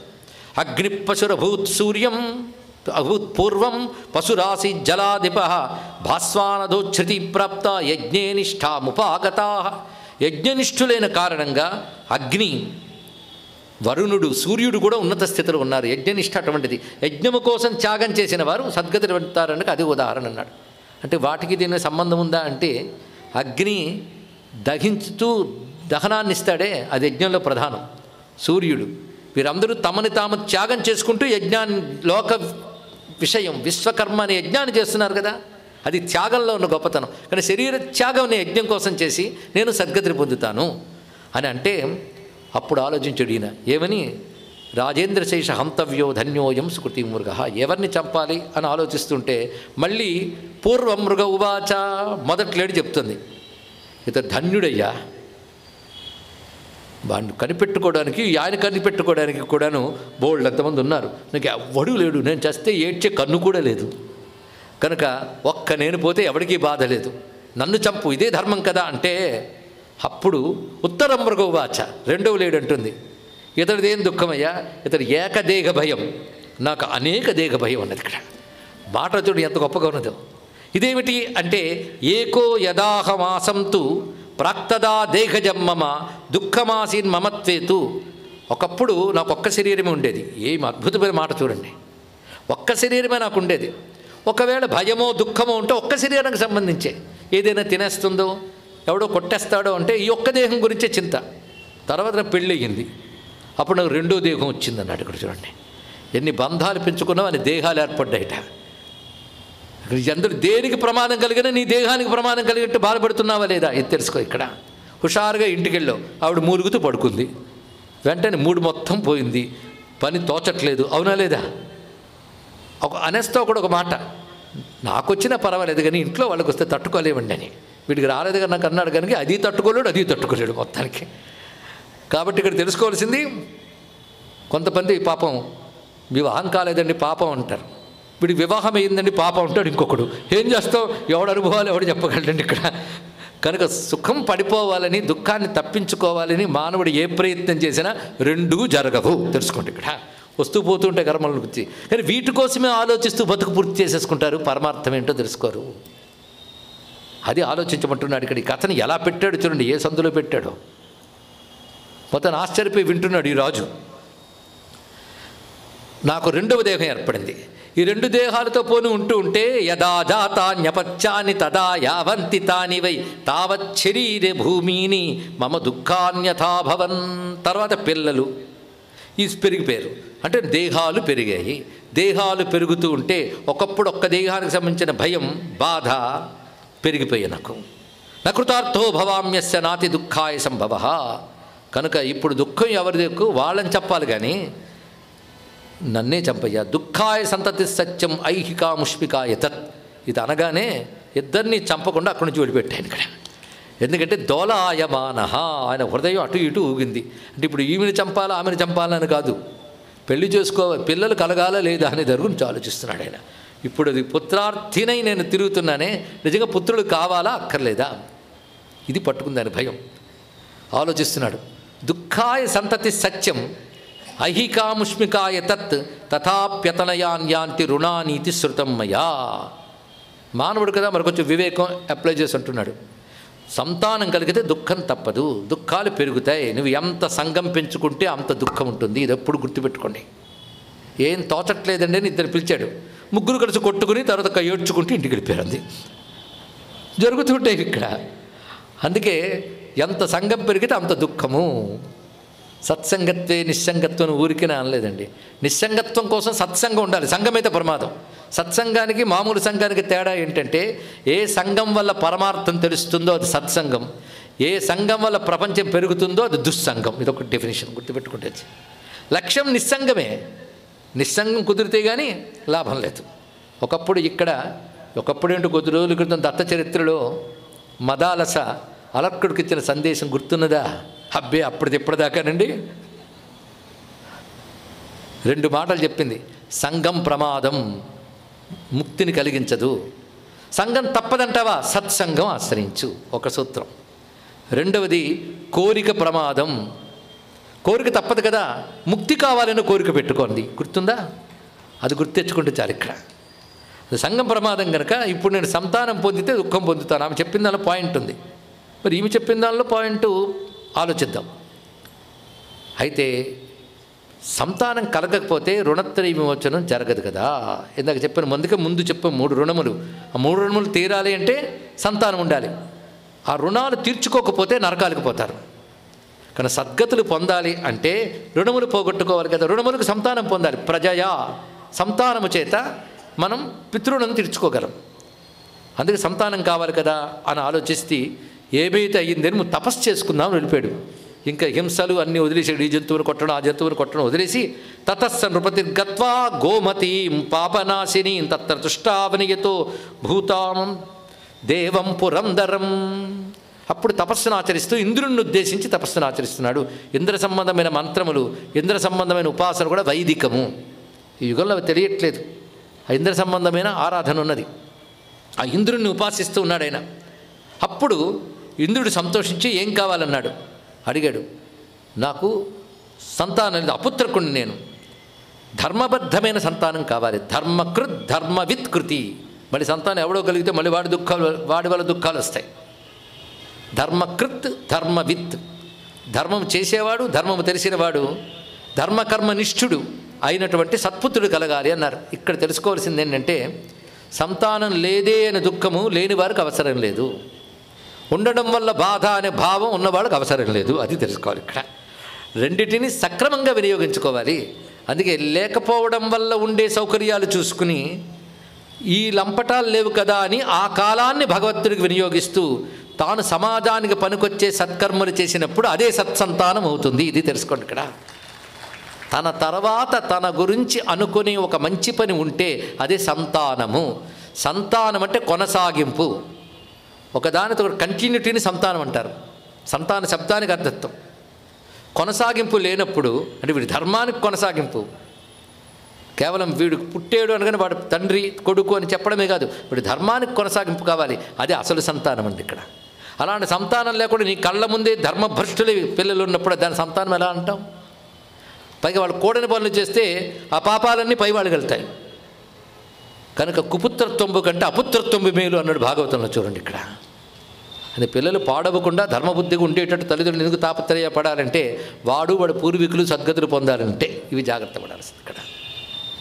అయ్యో వాడు మాట వినలేదని ఏడవక్కలేదు, నీ పని నువ్వు జాగ్రత్తగా చూసుకో ముందు, అది కూడా అవసరమే. కనుక ప్రతిదానిలో రెండు ఉంటాయి, నువ్వు జాగ్రత్తగా వినియోగించు. నీ దృష్టి మాత్రం ధర్మమునందు, దైవమునందు, తత్వజ్ఞానమునందు ఉండాలి. ఇది ప్రధానమైన అంశం ఇందులో చెప్తున్నాడు. ఎప్పుడైతే ఈ విధంగా అడిగాడో నీకు అటువంటి సత్పుత్రుడు లభిస్తాడు. పితృపైతామహంగా వస్తున్న ఈ ధర్మం ఉందో అది కొనసాగాలి. అందుకే ప్రజాతంతుం మా వ్యవచ్ఛేత్సీహి అని ఉపనిషత్తులోని మంత్రం ఉంది. నీ వరకు వచ్చిన సంతాన తంతువుని ఛేదించకు.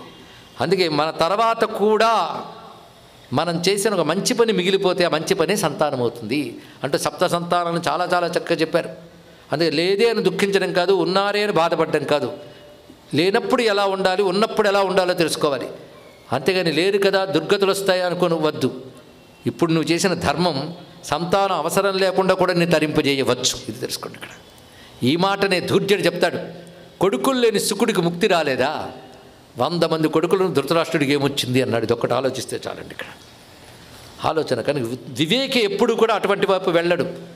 అందుకే సంతానం కలగలేదని, అందులో పుత్ర సంతానం కలగలేదని భార్యని ఏడిపించేవాళ్ళు, కోడలను బాధ పెట్టేవాళ్ళు, అది తప్పుడు పని అని తెలుసుకోండి. ఇక్కడ నీకు ఉన్నదా యోగం వచ్చింది, కొంతమేరకు నువ్వు శాస్త్ర ప్రక్రియలు చెయ్యు, వచ్చిందా వచ్చింది. బలవంతంగా తెచ్చుకున్నావనుకో వచ్చినట్టే వచ్చి దుఃఖానికి హేతువుతుంది, ఇవి తెలుసుకో. ఇక్కడ ఇవన్నీ ఆలోచించవలసిన అంశం ఇక్కడ. అదే ఎదుర్ఛాలాభ సంతుష్టితో ధర్మబద్ధంగా జీవించడమే ఉత్తమ జీవితం.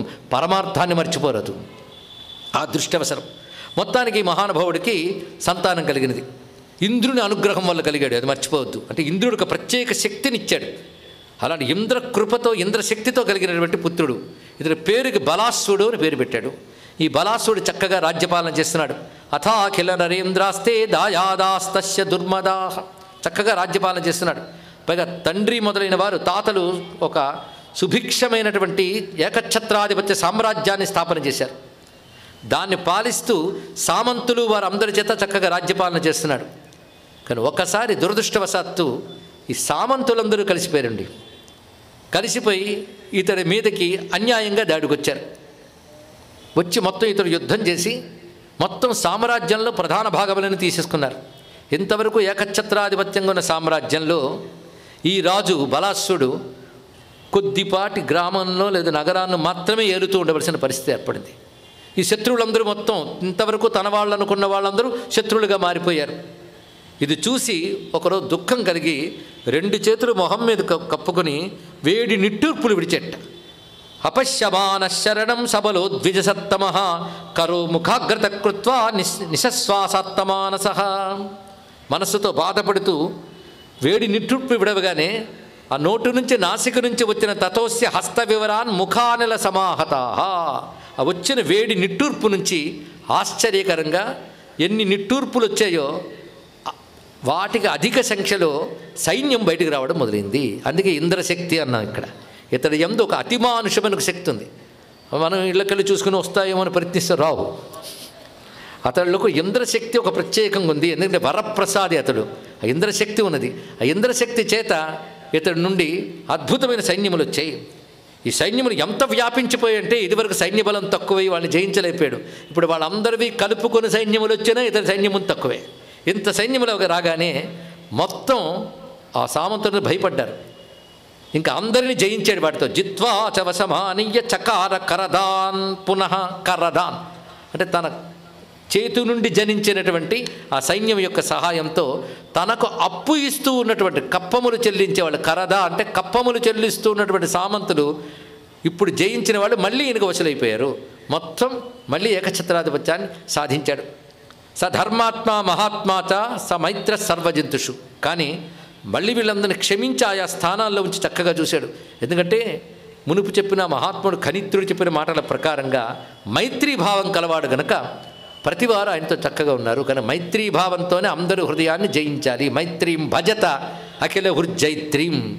ఈ మాట పాటిస్తున్న తీరు మనం చూస్తే పాలనలోకి వస్తూనే చుట్టుపట్ల రాజ్యాలతో వాటితో స్నేహభావం పెట్టుకుంటూనే ఎవడైతే స్నేహానుకూలం కూడా ఆ శత్రువుని దృష్టిలో పెట్టుకుంటూ జాగ్రత్త పడుతూ ఆ జాగ్రత్త పడుతున్న దశలో ఆధిక్యం కోసం ప్రయత్నిస్తున్న వాడిని హెచ్చరిస్తూ బలోపేతం చేస్తున్న రాజ్య వ్యవస్థని మనం ఎంత అభినందించాలి, ఎంత కొనసాగించాలో ఆలోచించండి ఇక్కడ. మొత్తానికి ఆ విధంగా చేస్తూ ఇతని పేరు మారిపోయింది. అప్పటి నుంచి బలాసుడి పేరు మారిపోయింది. తన చేతి నుంచి వచ్చిన ఊపిరితో సైన్యాన్ని సృష్టించాడు కనుక అతడి కరంధముడు అని పేరు వచ్చింది. కరంధముడు. కరంధమో భవద్భూపస్త్రిషు లోకేషు విశ్రుత సంప్రాప్తస్య పరామూర్తిం దదావరి వినాశనం బలం ధర్మేణ చాక్షిప్తమభ్యుపేత్య స్వయం రూపం. ఇప్పటివరకు కథలో ఎన్ని సందేశాలు చెప్తున్నాడు చూడండి ఇక్కడ. సంతానం కానీ కుటుంబం కానీ ధర్మవృద్ధి కోసమే, ధర్మం కోసమే అని అనుకున్నప్పుడు ఆ సంతానంతో దుఃఖం లేదు. అదేవిధంగా సంతానం లేమిని కూడా ఎలా భావించాలో కూడా తెలియజేశారు. రుణోత్తరి విమోచనార్థం మనుష్యుడు సంతానాన్ని పొందుతాడు. అది గృహం యొక్క ప్రధానమైన ఉద్దేశం. ఇది తెలుసుకోవాల్సినది. అదే సమయంలో ధర్మవృద్ధి కోసం ప్రధానం. అంతేగాని ఐహికమైన అర్థకామాలను కాదని కాదు, ధర్మసమ్మతంగానే అనుభవించాలి. పరమార్థ విచారణ అంటే వైరాగ్యం కలగాలి. వైరాగ్యం కలిగినప్పుడు అర్థకామాలు విడిచిపెట్టకూడదు. ధర్మమునకై వినియోగిస్తూ నిష్కామంగా ఉండాలి. ఇది తెలుసుకోవాల్సింది. కానీ ముక్తికాముడైన వాడు వైరాగ్యంతో అర్థకామములు ధర్మం కోసం వినియోగిస్తాడు. ముక్తికాంక్ష లేనప్పుడు ధర్మబద్ధంగా ధర్మం కోసం అర్థకామాలు వినియోగిస్తాడు. ఇంతేనండి, రెండే భాగములు ఇక్కడ. ఇది తెలుసుకుంటే చాలు. అటువంటి ఆ మహానుభావుడైనటువంటి కరంధముడు వీర్యచంద్రసుతాసు భ్రూర్వీరానామ శుచి శుభవ్రత స్వయంవరే సాజగృహే మహారాజం కరంధమం. ఈ కరంధముడిని స్వయంవరంలో వీర్యచంద్రుడైన రాజు యొక్క పుత్రిక వీర అనే ఆమె వరించింది. వారు ఉభయులకి ఒక సత్సంతానం కలిగింది. ఆ సత్సంతానం యొక్క కథ ఏమిటి, అదేమిటో రేపు తెలుసుకుందాం. ఒక అద్భుతమైన మహాపురుషుని ఆవిర్భావానికి సంబంధించిన నేపథ్యం ఇదంతా. కథను రేపు తెలుసుకుందాం. సర్వం శ్రీ సాంబ సదాశివ చరణారవిందార్పణమస్తు. సర్వమంగళమాంగళ్యే శివే సర్వార్థసాధికే శరణ్యే త్రయంబకే గౌరీ నారాయణి నమోస్తుతే. శ్రియకాంతాయ కళ్యాణధేరిధేర్థినాం శ్రీవేంకటనివాసాయ శ్రీనివాసాయ మంగళం. శ్రీమద్రమారమణ గోవిందో హరి గోవింద. నమః పార్వతీపతయే హర హర మహాదేవ.